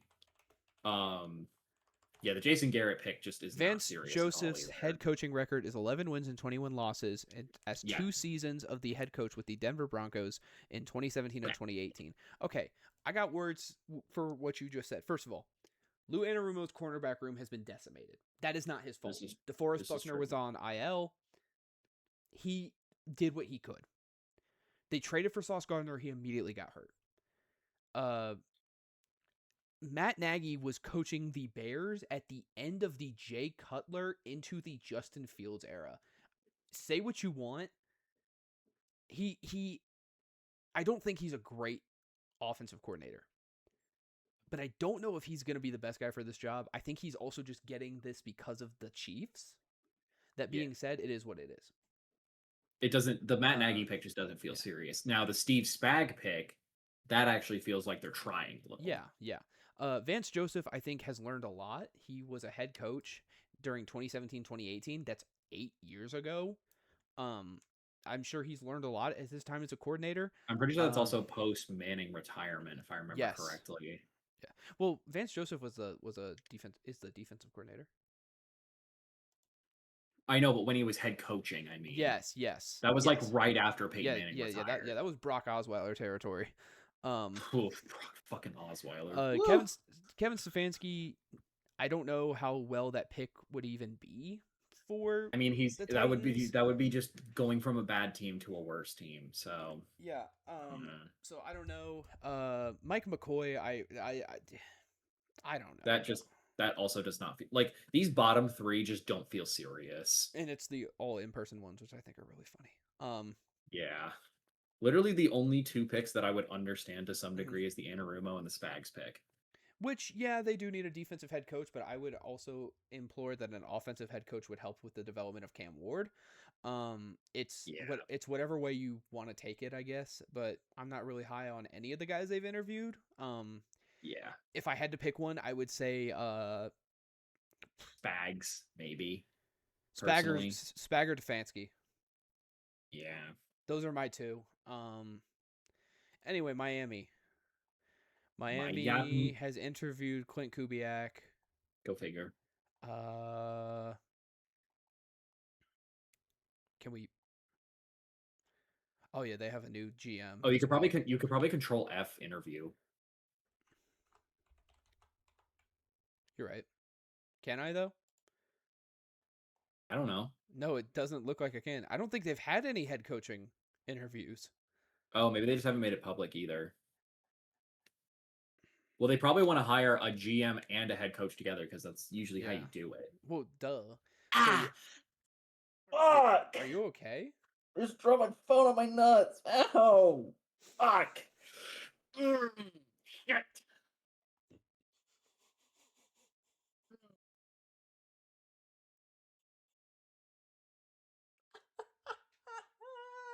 That did not feel pleasant. I'm Okay. crying. Anyway. Anyways. Yeah. Ugh. They haven't. The Falcons haven't interviewed anyone either, You mean the Cards? or the Cards. Yeah. Whatever. I'm sorry. That was. I'm fucking sorry for embarrassing. sending you into a mental tailspin by slapping myself in the nuts. No, that's fine. Anyway, we're gonna talk about college football now. I got some words about Georgia Southern App State, not because of the game, but Yeah. because of things that have happened this bowl season. Yeah.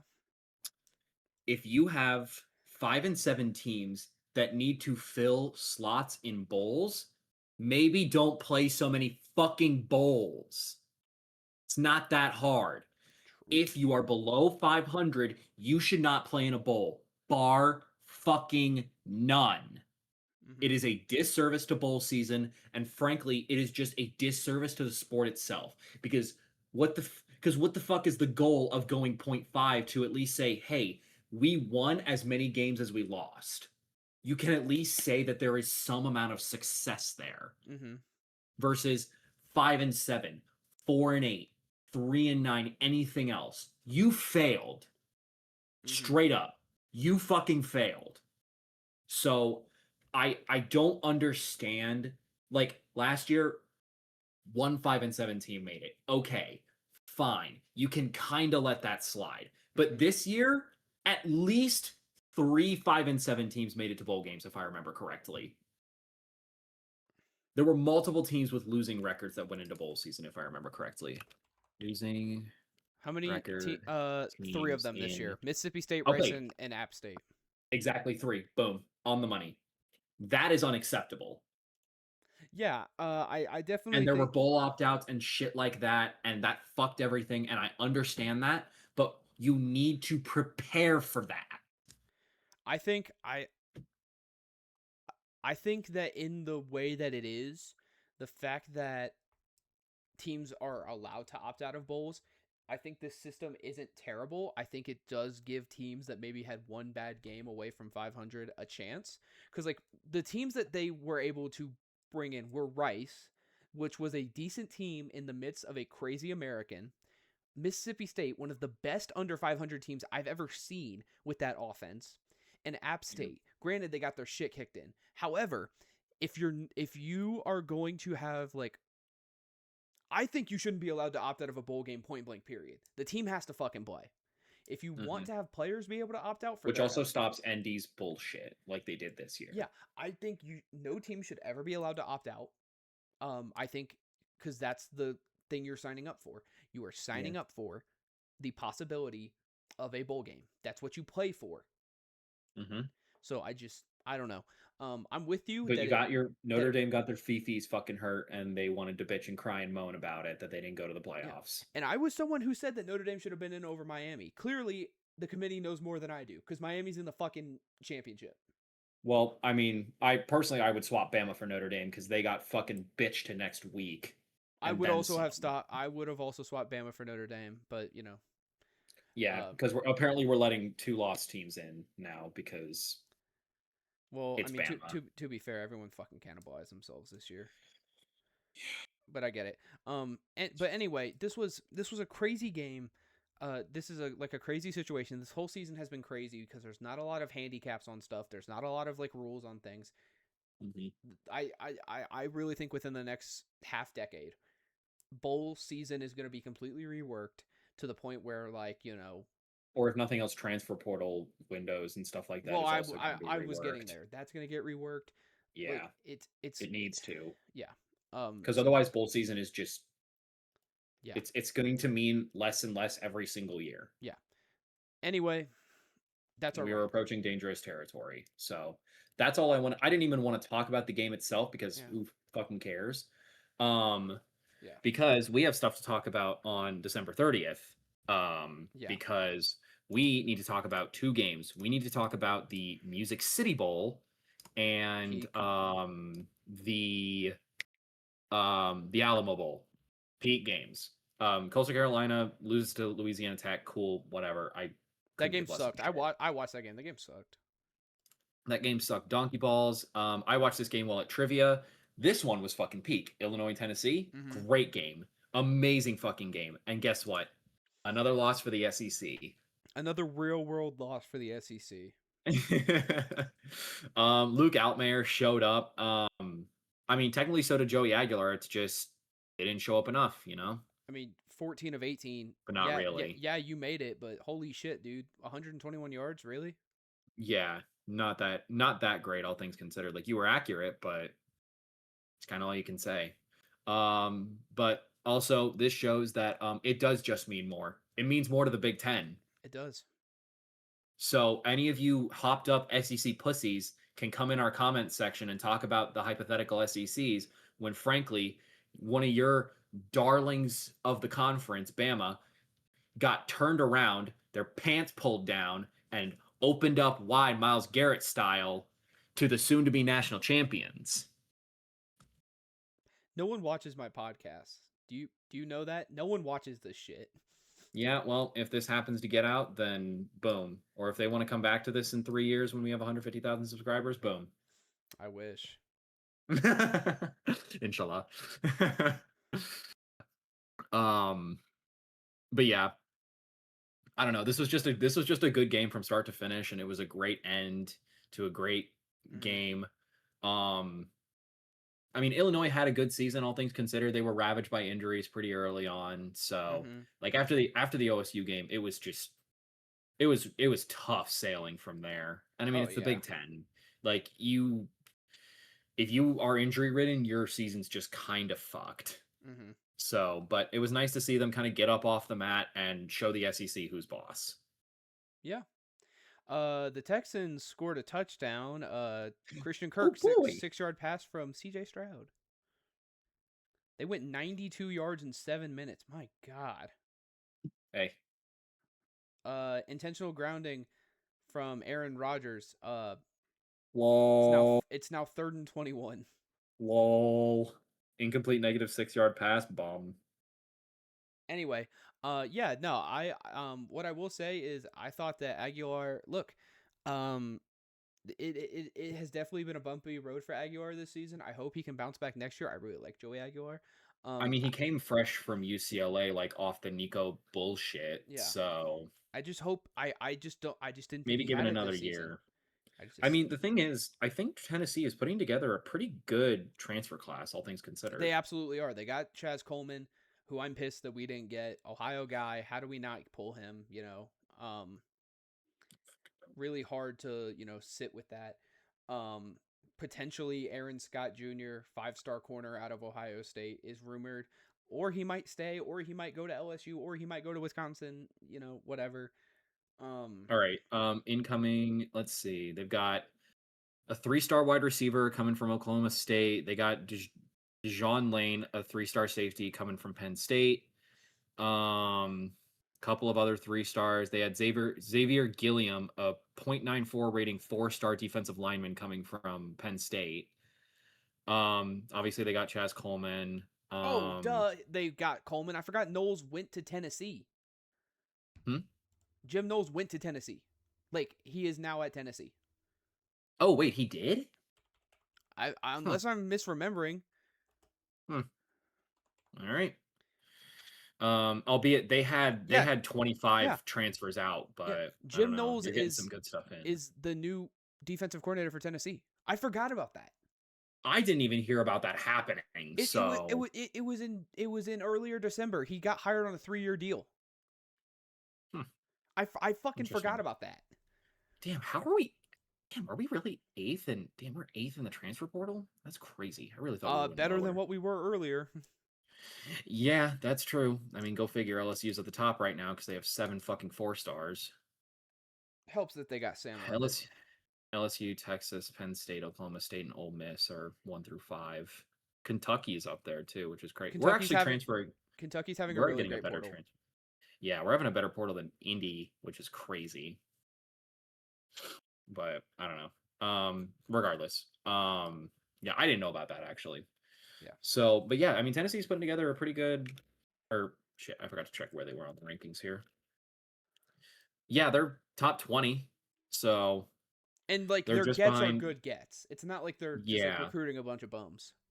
Yeah, I mean, they have Chaz Coleman, which in the top 20, they're one of 5 teams that has a 5-star commit because LSU, Texas, Oklahoma State, and Texas Tech all have 5 stars. Who's Oklahoma State's 5-star? Someone said Rogers. Oh, it's Drew Mestemaker. Yeah, Drew Mestemaker. Because they go off like the portal rankings now and not like the high school rankings. Right. Dude, Danielle Hunter Aaron Rodgers was cussing out his offensive line. Someone said Aaron Rodgers cussing out his O-line for being old is really funny. Yeah, it's like when you're one of the oldest teams in the league. Who gives a fuck? No, like they're blaming Aaron Rodgers for cussing out his O-line because Aaron Rodgers is old. Yeah. It's like, hey, buddy, look in the mirror. Yeah, I'm sorry Daniil Hunter is terrorizing you, buddy, but welcome to the playoffs, pussy. Mm-hmm. Anyways, you have anything else to say on Tennessee, Illinois? Because No, I don't know. it was just a really good game. I really enjoyed it. It's nice to see the Big Ten actually like start to get a lot of representation as the football conference that they are. Mhm. All right, we're talking about peak going into extra peak, a late night fucking thriller. Mm-hmm. USC TCU goes to overtime, and the game ends on a missed tackle, Mm-hmm. skirting up the sky. I mean, literally tiptoeing up the sideline to take it 30 yards to ice it, which was fucking awesome. This game was great. I will say, Jaden Mayava needs to fire up Indeed this instant. Yeah, yeah. He is not going anywhere. Yeah, no, yeah, he hasn't looked great, and You're cooked, buddy. that really worries me for his potential, for the future. Mm-hmm.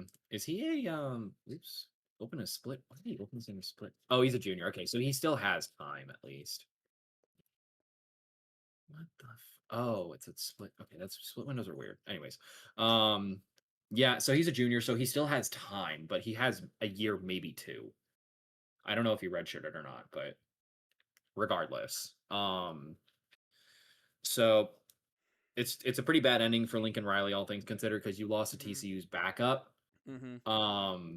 But I mean, the organization has faith in him going forward, so evidently he's doing something right.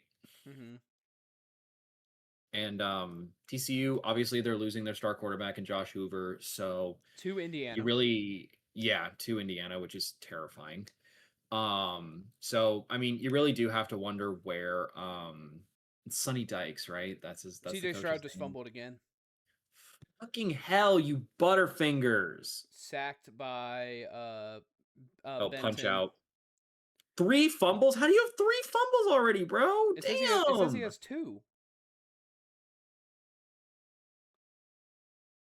Oh, maybe two. I don't fucking. Yeah, no, it says he has two. Where are you seeing a third one? Anyway, doesn't matter. Maybe he's fumbled three times, but he's. Oh Holy no, he's shit! lost two. Holy shit! Yeah. The Cavs are gonna lose. Damn, that's crazy. W Jazz. W Bright Sensible moment. Um. Anyway, yeah, no. It really worries me for USC's future in football. They don't really have anything going well, for them. Obviously they have a couple good recruits coming in at the wide receiver position, some at the D line.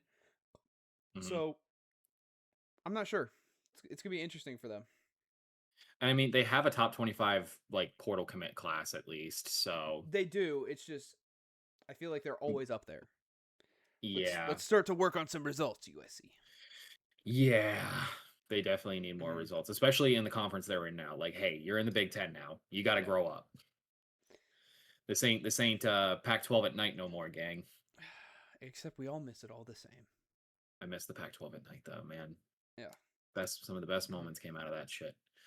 New Year's Eve, baby. Aw, fuck. We'll start with the Hawkeyes. Hawkeyes beat Another that punk ass bitch. another a real world loss for the SEC.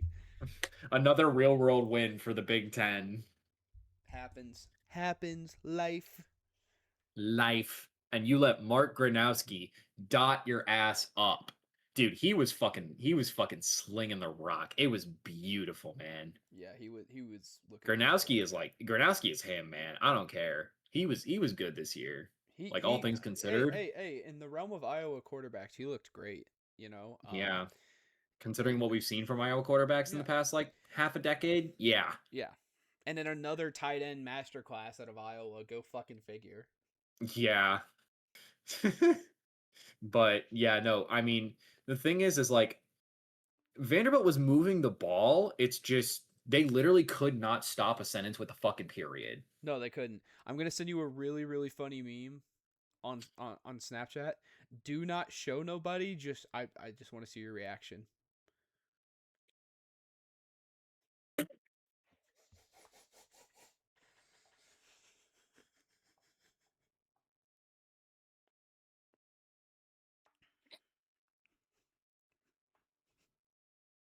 Yeah. There you go. Yeah, Figured you're you right. would enjoy that one. Yeah, you're right. Anyway, we're talking That's about gonna be a hate. That's gonna be a hate watch and a half. I don't care. Oh, same. Anyway, we're talking about football, folks. And yeah, Well, we both of these were football. The distraction was football. yeah. Just, But yeah, uh, the Hawkeyes showed out really, really well. I think they had a really, really strong end to their season. Obviously, I think Mhm. Gronowski is a super senior, right? if I remember correctly, yeah. Let's see roster. Senior Mark he's from Gronowski. Naperville. Damn, that's crazy. I didn't know that. How far does the back? One- Dude, I'm seeing box scores from 22-23. Yeah. I'm Yeah. sorry, gang. You will have to wrap it up. You got to get the hell out of Iowa. But that's a good Hey, thing. listen, he had a good. Hey, man, he had a good season, all things considered. Like Yeah. realistically, he did a great job. all things. Like I said, in the Mhm. realm of Iowa quarterbacks, he We have did seen well. some. We have seen some shit. We have seen some shit in the past couple of years. So seeing a halfway decent quarterback in Iowa actually function as an offense was weird this year, Boston, but it was nice to see. Boston, please just beat the 8-win Pacers, please. Eh. Yeah, because the Pacers are shooting 50% from the field and 47% from three.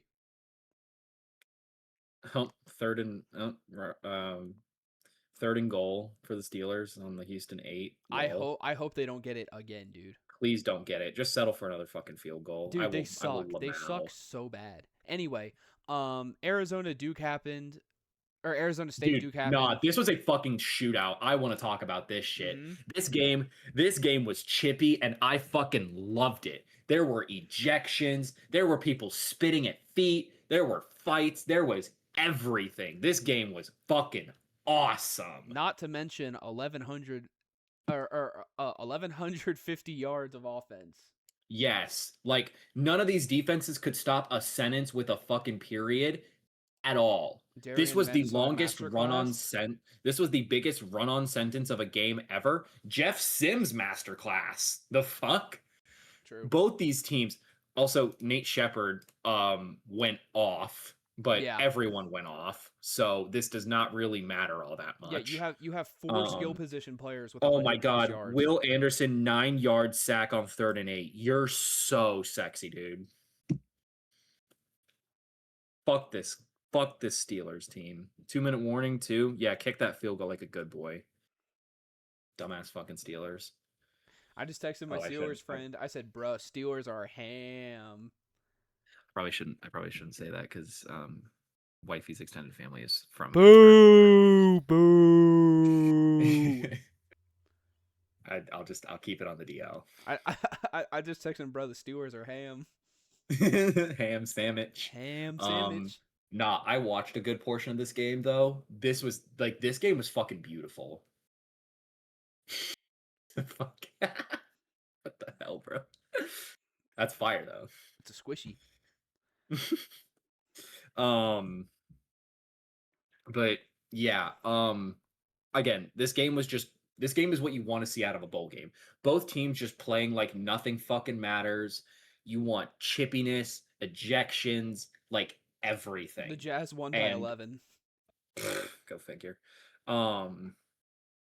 Yeah, this was a great game to watch. And Insane. I need more bowl games to be like this. Mm-hmm. No, I'm with it. So the Steelers suck. The Steelers suck. The Steelers suck. Sorry, it's here in the background. By the way, pussy take. No. Well, also she has hers on, so doesn't help. But anyways, another thing that made my New Year's even better.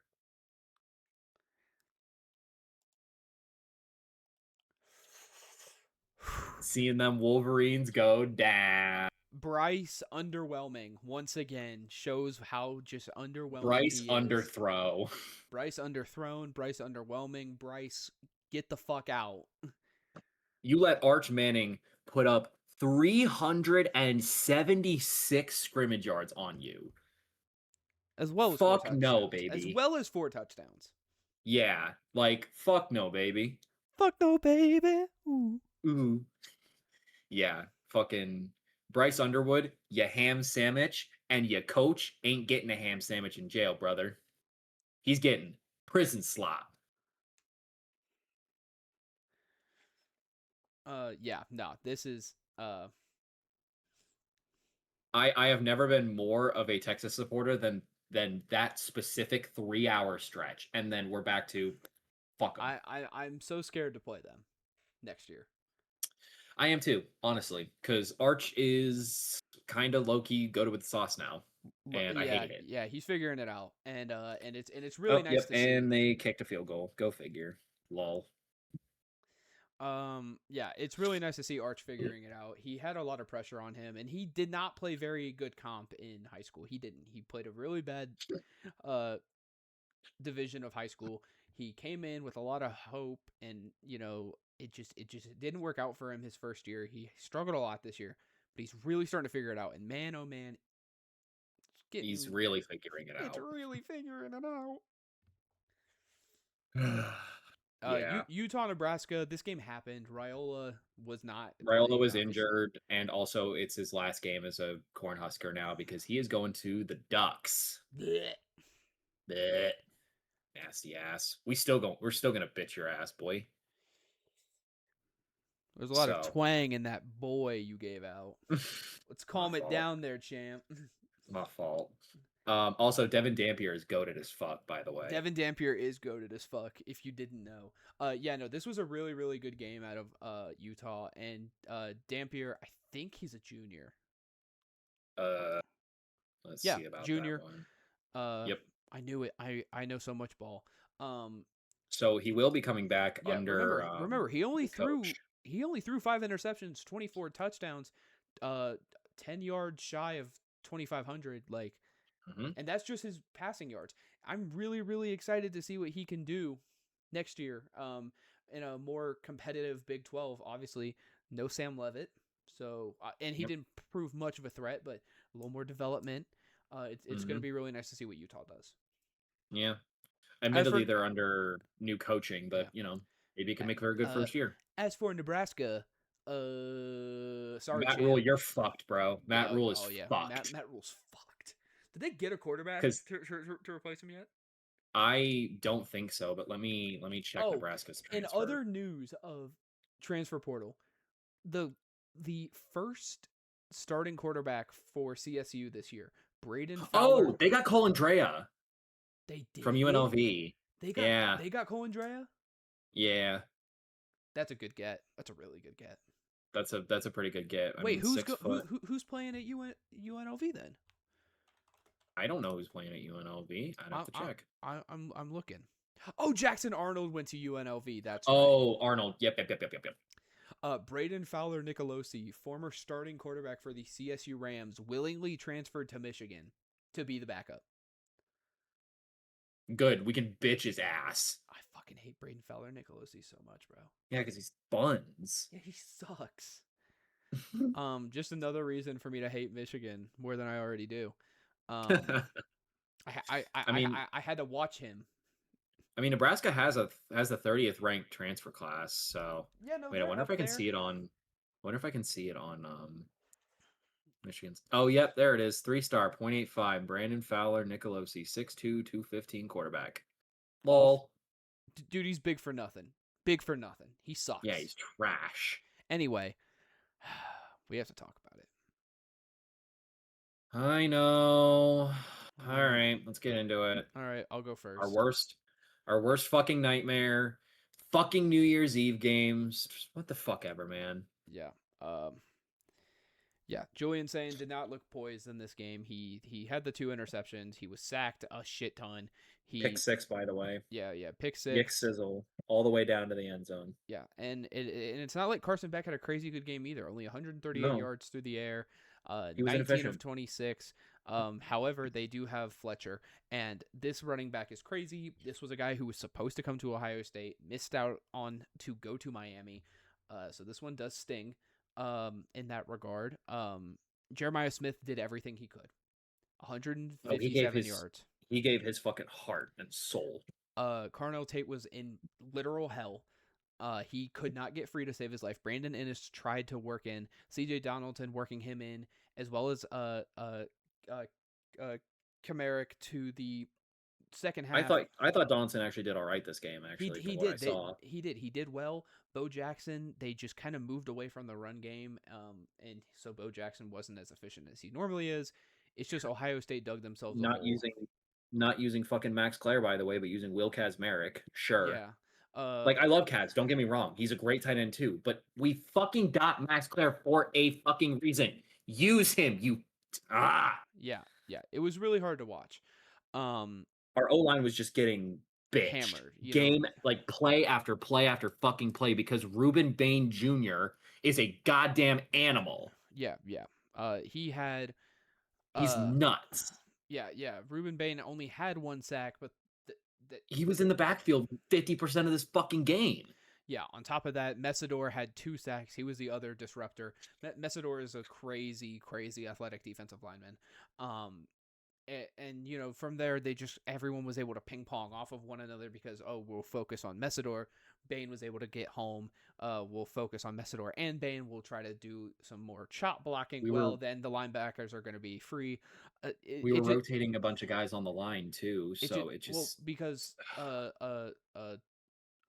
Tashbula or whatever his name was out. Oh, Tigger Shabola, he was injured. Yeah, he was hurt. So we were rocking with a true freshman at right guard, and it just didn't work. Fielding once again missed a field goal. He needs to get the fuck out of Columbus before I find him my fucking self. James Peoples was the only one taking kickoff returns for some reason. I don't understand why. Brandon Ennis only had 1 punt return. McGuire had 5 punts, but he had 2 inside the 20, long of 50. He had a decent day punting. But that's all we can really say about it. Yeah, that's all we can really say. Honestly, we got caught with our fucking pants down because we had more coaching cycle bullshit. Yeah. Julian because Sain, Brian Hartline decided to fuck off too early. You could have just silently signed the deal and still locked the fuck in and locked in a better contract, but instead you had to leave like a pussy. I will say this wasn't a coaching thing. Julian Sain was not ready. He had a couple good plays, but he wasn't ready. Lights were too bright. He wasn't ready. He missed really bad throws. He missed the easy reads. It was hard for him, and it wasn't his complete fault because the offensive line wasn't there. It was a terrible situational game against a team that matches up against Ohio State very well. I think if this is against Ole Miss or A&M, you have a different discussion. That game maybe goes differently. Unfortunately, Ruben Bain has one of the best motors of all defensive prospects I've seen in a long time. This dude's motor is insane. He constantly can push through anyone. He is a crazy go-getter. That's just what happens. He will just shove you out of the way with like no regard. But that's what it is, man. Sometimes it just happens that way. Yeah. So wasn't our year. I think IU still would have come through us like a buzzsaw anyways. So yeah, happens. It is what it is. Happens, man. But we can't. People calling for Day's head again are stupid and ignorant and don't really know what's going on behind the scenes. That being said, he should not be offensive play calling at all. Oh, he should not be play calling anymore. Fucking no. Yeah. We need an OC that will be here to stay. We don't need this co-offensive coordinator, co-wide receiver coach. We have our wide receiver coach from LSU. Get our offensive coordinator. Bring someone from the NFL down. Clearly it worked last time we did it. Hopefully Matt Patricia stays as the DC. I think he did really well. I think he's set to stay. I hope. You never know. Moving on to the next game. Oregon, Texas. This was murder. This was televised murder. Morton did not look good. He, again, same thing as saying. He wasn't ready. He looked rattled. He couldn't get set. It was just hard for him to catch up once Oregon really started to roll. And they had the opportunity. Just fumble after fumble after fumble after fumble. I mean, they literally could not start. And I mean, we look at just after the first quarter was really bad because they couldn't get any offense started, but then pick, miss field goal, fumble, punt, fumble, turnover on downs, pick, turnover on downs. I mean, they could just not get anything at all. Yeah, no. This Texas Tech team just wasn't ready. They weren't ready, and that's okay. This was the first year in the playoffs for them. They have a really good team. They just weren't ready. Oh, Jaden Noel dropped a 34-yard dot. Damn. So that's fun. And now they're just playing short ball to end the half, and hopefully Kaimi Fairbairn can take a Yeah. kick. Yeah, but what I will say out of this game is Dante Moore, again, he didn't throw a touchdown in this game, but he looked okay. Fine, all things Yeah. considered. It was Nothing in this game was fine offensively. It was just like the Ducks just kind of rolled their way into some touchdowns. Yeah, defense carries the day for Oregon. Go figure. Yeah. The Celtics are down by 2 with 32 seconds and took a timeout. Well, hopefully All right, let's talk about the greatest hate watch I think I've ever seen. I've ever seen. This game was beautiful. Bama, Indiana. I don't care if this wasn't our team. I am a Hoosiers fan for right now. I don't care. I won't call myself a fan. I mean, I liked Mendoza back from his Cal days. I saw his tape. I watched him Mendoza. before he transferred. So, We'll just but never- also not Signetti. You'll never see me. You'll never hear me saying I'm a fucking Hoosiers fan. Get the fuck out of here. I guess not a fan. I guess I worded that incorrectly, but I'll be a supporter. yeah, that's a better word, supporter. And also because fuck Miami. Fuck Miami. So. Jalen Brown's not playing. That's why. Oh well. Ty Simpson looked like crap. Dude, he was in hell hammered. all He was game. hammered all game.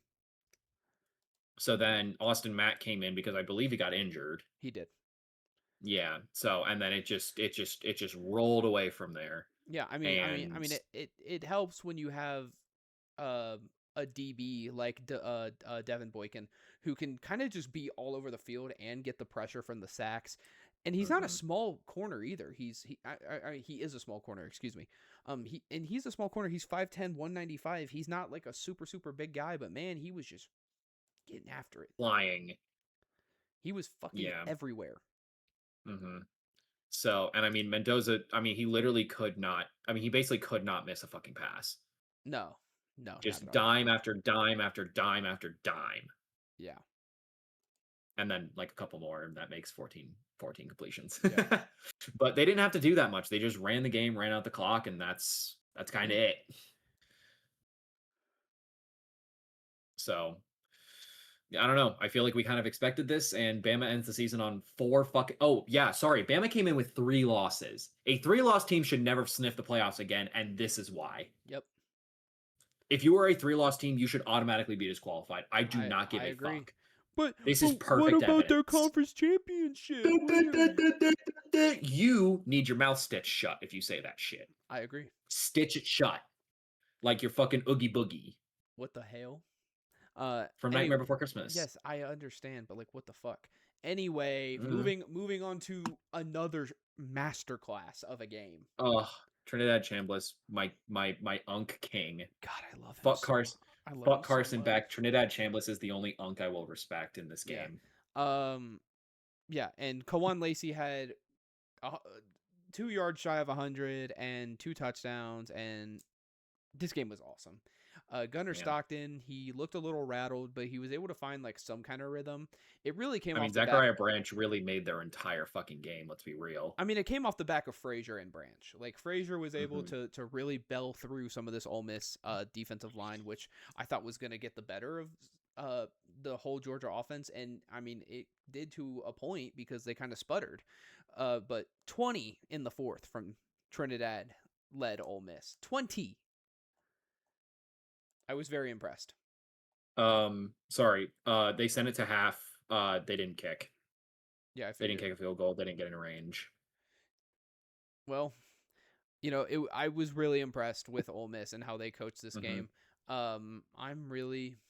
Pete Golding might deserve that head coaching spot. I'm serious. I don't see a reason why he doesn't. After this, with dealing with such disarray, shit, you just have to find your new DC and you're good. Yeah. So unfortunately, Chambliss cannot come back because his 6-year application was denied. They are suing. They are suing for it. But they are suing for it, so maybe he'll get to come back. But I would not bet on it. I hope he does. He deserves it. I think his and mind you, this is a very weird situation because the NCAA requires medical records. They require medical proof that, hey, you had injuries during this time and you were not able to play, so you are filing for a medical exemption. Trinidad Chambliss and his people have sent hundreds of medical documentation. Hundreds. However, the NCAA is like, we need real-time doctor notes. What? Shut up. So yeah, it's a weird situation. Wow, We'll see how Hunter it Welsing is- goes. Damn, Hunter Welsing is a 4-star recruit. What? Sorry, I was looking at our I was just going in to see our transfer stuff, and I didn't realize that Hunter Welsing was such a high up recruit. Yeah. Damn, 4-star, 0.93 rating. Shit. All right. Anyway, that's the fault. playoffs. No, dude, you're chill. There's not really anything I want to talk about from the Friday games on the second. I will say, there was a really scary injury for Texas State Rice for one of the Rice players. Oh wait, so I saw that. I saw that. it was really bad. Yeah, it So was I do yucky. hope that player is okay. I do not know who it was that got hurt, but I do hope that they are Yeah, okay now. But no. let's see. Yeah, I know what you're talking about. I forget who it was. While you think about that, Cincinnati sucks cock and balls. Yeah, they had so many fucking opt-outs that it kind of just makes sense. Yeah. All right, I can't find who got injured, so we'll just hope that they're SMU was okay, I able guess. to take down Arizona, although I think Arizona also had some opt-outs. Well, would imagine. Fafita played, so not an excuse. Yeah, that's still your starting guys. And so. Jennings threw 3 picks, so also not an excuse. Yeah, Arizona just kind of shit the bucket on that one. Not gonna lie. And then I said Mississippi State was one of the best 5-7 teams I've ever seen, and then they put up a Well, stinker against Wake Forest. I mean, you got to remember Jake Dicker. This is his first season with the Demon Deacons, and he takes them to 9-4 with a bowl victory. That's really good. And Haynes King didn't even play in this bowl game. Why are we talking about Haynes King? This is Wake Forest. Oh God, I got them in GT. That's Robbie Ashford. They have the same colors. Okay, I got confused. Okay, this is true.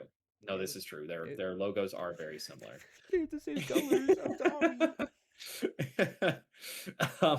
Yeah, no, but you're right. Sorry. You're right. You're right. It is his first season with the Demon Deacons, and it was oh no. Well, the Celtics have 6 seconds to win the game or tie. Yikes. But this is a good game from Mississippi. This is a good game from Mississippi State, all things considered, and it was a great game from Wake Forest. So they traded a lot of scores late, and it was a fun late night game actually. Yeah. I liked watching this when I had it on. Yeah. So, but that's it. Semifinals. Ugh. All right, first game. This shit was cinema, bro. This was cinema, we don't- and I feel this was don't a like how- but this terribly rough game. I'll say that to start. This was a terribly reffed game. Lacey went down really, really hard in this game. He had some injuries after a long touchdown run, and it just didn't go well for Ole Miss outside of that. Once Lacey went down with his touchdown, they just weren't able to really establish anything. They really rely on him to establish that deep run game that opens up more plays for Chambliss. And while they were able to go back and forth with Miami's offense, the wear was catching up to him a lot faster than they thought it would. However, Tony and Marion had such good games for the Hurricanes. It was insane. This wide Fletcher receiver also had a game and a half. Yeah, it's just this team has a lot of really great skill position players, and Carson Beck did what he needed to do as the game manager. I will say Trinidad Chambliss should have had about 5 interceptions. The Miami defense sucks at catching the ball. Mm-hmm. Also, every single play, someone was getting fucking mogged on the field. Yeah, it was not good. There it was super handsy. So many missed calls. There were two targeting calls that were overturned. Like, they were hard hitting. This was a demon game.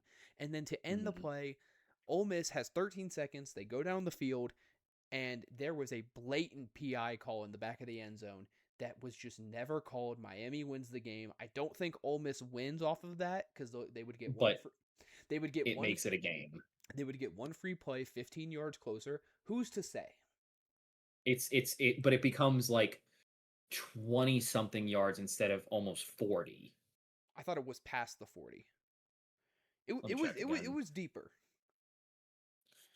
Let me check just real fast. Incomplete. It doesn't matter at the end of the day. They were on the 35, so that puts them at the 20. 20, yeah. Well, shit, maybe. That's really doable, actually. considering they completed a 17-yard catch just that drive to get them on the 35. Yeah, no, I mean, who's to say? Maybe. But- But regardless, Miami makes it to the Natty as the 10 seed. Cool, awesome, I guess. There's always going to be that one team that just turns it on come playoff time and yada Yeah. yada yada and buzzsaw. We've talked about Mario Cristobal in November and how he's terrible in the late stretch, and he has just proved everyone wrong. He has coached a fantastic team. The defense has looked really, really sharp. The offense is really starting to gel. You have these young players stepping into their own. This is a really With well Carson Beck as an experienced guy leading them in the backfield as well. Yeah, so this is just a really well orchestrated team. That's all it is. I hate to be that guy, but I hate to see Beck succeed, man. I fucking hate his bitch ass. I also hate Carson Beck, but at the end of the day, He it played is good what it is. football. It is what it is. He played good football. All right. But Now to the another blowout loss in the playoffs for Dan Lanning. I don't. Yeah, Dan Lanning. This game fucking sucked. Yeah. Fernando Mendoza. Pick 6 to start the game. I mean, fumbles. I mean, Dante Moore looked like crap. Yeah, he looked really, really bad. And Mendoza could not miss. Could not miss anything. Dimes, dots, everything in between. I mean, you saw that Surratt had 2 touchdowns. I just want to remind everyone, it says he's a senior. Dude, I think he has another year. No. Surratt has game logs. No, hold on. He's been in the league for a fucking 22, 23. Yeah, this is when he was playing against Akron, Richmond, fucking Georgetown, Merrimack College. No. Back when Delaware was still in the FCS. Yeah. So this guy played. He's been playing since 2022, so 4 years, whatever. I also want to bring up, what's his fucking name? They got another old ass fucking receiver. Was it Becker? No, it's fucking Williams. Oh yeah, EJ Williams. I will show you. EJ Butter. Come. No. EJ Williams. Look at this stat block. Oh my god, back from 2020 and 2021. He was Holy catching shit. passes from When we were freshmen. he was catching passes from Trevor Lawrence. Damn, bro. This Indiana team is one of the oldest teams. It's ridiculous. It's ridiculous. Mm-hmm. I'm not saying that to be like spiteful or anything, but I'm just pointing. I am hashtag noticing. I mean, that's what we did last year. Experience wins you fucking we chips. didn't have 6-year players. We had seniors. We did not. We did not have no You are correct. 6-year players. You were getting no ice cream. No, I'm sorry. Yeah, you know. Yeah. Look at the Everyone sound for effect. Oregon just looked like shit. The defense looked Yeah. like shit. The offense couldn't get it together. This Indiana pass rush was just Dante so... Moore had fucking butterfingers. He was just This Indiana throwing pass rush was hospital ball. beautiful. But yeah, this game was yeah. belt to ass for a reason. Yeah. And frankly, if the Hoosiers don't win the national championship, I'm gonna be stunned beyond all belief. I think the entire college world would be stunned. Yeah. Yeah, so That will happen during our podcast next week. I might watch this game with my roommates. That is fair. We don't really have much to talk about. Because like games for next week, I mean it's divisional games pretty much. Yeah. Yeah, it's 4 fucking divisional games and the Natty. Yeah. So we picked games. I forgot for week 17. yes, we did do that. Holy shit. I have to go through and update the records. You picked Carolina over Tampa Bay, so that's a loss.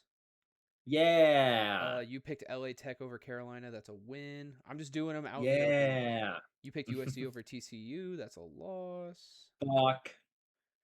You picked Duke over ASU, that's a dub. You picked Utah over Nebraska. That's a dub, 36. You picked Navy over Cincy. That's another dub. And Wake Forest over Mississippi State. Book 'em. Alright, for week 17, or no, 18. Book 'em Week Borns. 18. I picked the Niners over Seattle, so that's a L for me. That's a win. All right, hold on. I got to do this with my fingies. Hmm. Losses. Pinkies. Hmm. I went 4 and overall. 3. All right. So I ended 32 and 35. You ended 38 and 31.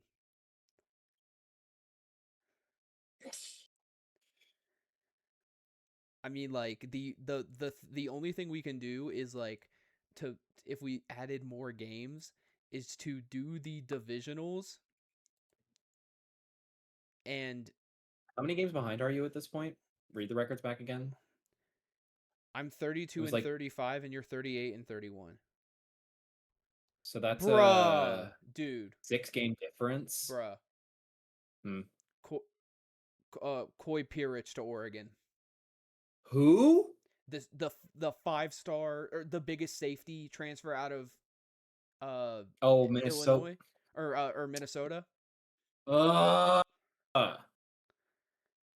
Bro, the fuck are we doing? Okay, we got the 2 Bama guys, bro. Like, I And we- know, but can we and we not got be so and fucking we slow got with the this top 2 sometimes? ACC transfer safeties, bro. Yes, it's just like fuck, man. Why are we letting Oregon pull this shit every time? Yeah, it's nasty. All right, so let's see. There's the Natty. Well, actually, we can't do the Natty.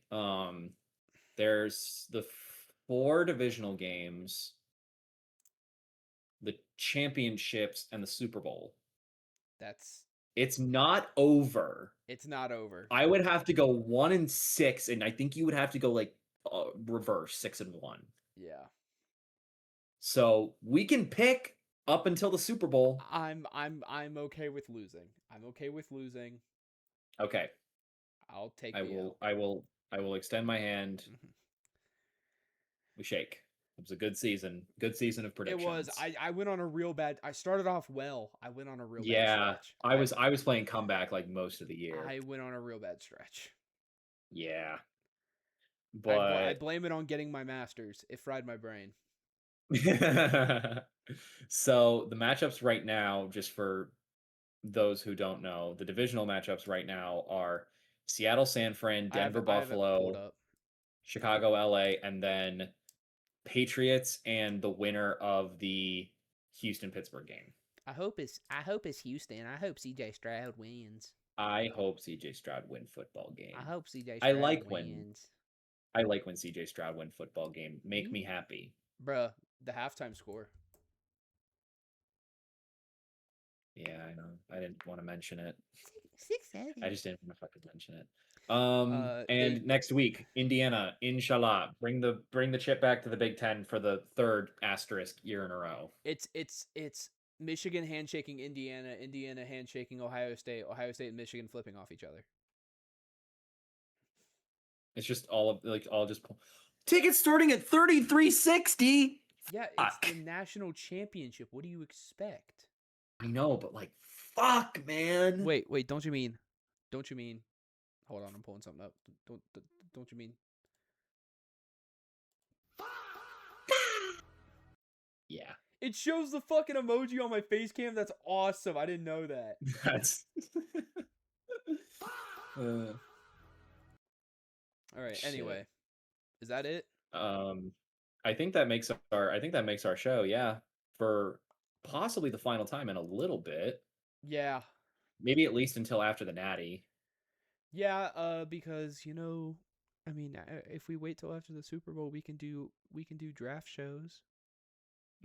This is true. I This is would true. like us to do a live podcast Like mock draft. during the draft. No, during the draft. Oh, in during April. the draft. Yeah, During I the fuck draft with in it. April, I think we can do that. And I would like to do at least 2 mock drafts together.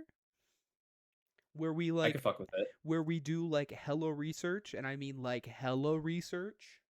Yeah, I'd have to dig real fucking deep into the knowledge bank, but we could see where Perfect. that goes. We should do that. So I'm chill with it. Awesome. But that's our show for now. We are not sure when we will be back, but know that it will be soonish. Asterisk? I'd say after the Super Bowl. Yeah, post Super Bowl. We So- probably so- just so- sum so- up the playoffs. So February. Yep. And hopefully in that time Indiana will be crowned national champions, even though I wish it was the And- Buckeyes, but hey, it happens. So it happens. Life. Life. Jaden As a Higgins great has Finster caught one 2 says. catches on this drive so far for the Texans, and they are already on the Pittsburgh 31. Good shit. 14-yard catch and a 16-yard catch. You go. That equals go, 30 Brother Bear. You go, Brother Bear. Oh, Done. Cam Hayward goes down. Why even live? Man, life derogatory. Yeah. Okay. I don't know if you're staying live, but I'll probably just boot up Pokerogue and chill and maybe watch the playoff game. Who knows? I mean, are you gonna watch my stream? Yeah, I've got it pulled up here on my tab already. I've had it pulled up all stream. I'm good. Well, maybe I'll Boot up TCG. Because you've been playing that shit like a motherfucker. I saw you were on that shit for 4 hours earlier. I was playing my personal account where I went from when I loaded it up yesterday, I was on day 44. I'm on day 89 now on my personal. You got a good couple months in. Some slight. None major. I mean, we could do it. I want to make sure. I don't know where Jade is. I thought she was here. I thought she was EPCP or something, but I don't know. Let me text her. Wake the fuck up! Wake the fuck. Yeah, but I am going to hit an intermission regardless. Like I just on stream. So I'm gonna do that, and then because I want to grab my leftover pizza from the fridge. I'm gonna hop up out this call, and I'm just gonna be chat only. W mans. All right. So we'll be back, or I will be back in a little bit. Yep, I'll see you guys in a month, or for the next Elden Ring, or not Elden Ring. Jesus, fuck me, Christ, in a sideways hot pocket. What am I saying? Baldur's Gate. Christ. There we go. Ah. Actually, I'm actually gonna end stream and just do a new stream, so I can immediately upload this to YouTube. Yeah. Also expect Baldur's Gate 3 video at some point. Trademark. I'm working on it. Yeah, we have a new editor has joined the realm. And by editor, I mean guy that is more than just clipping things. Whatever, bro. All right. All right. Bye, Steam.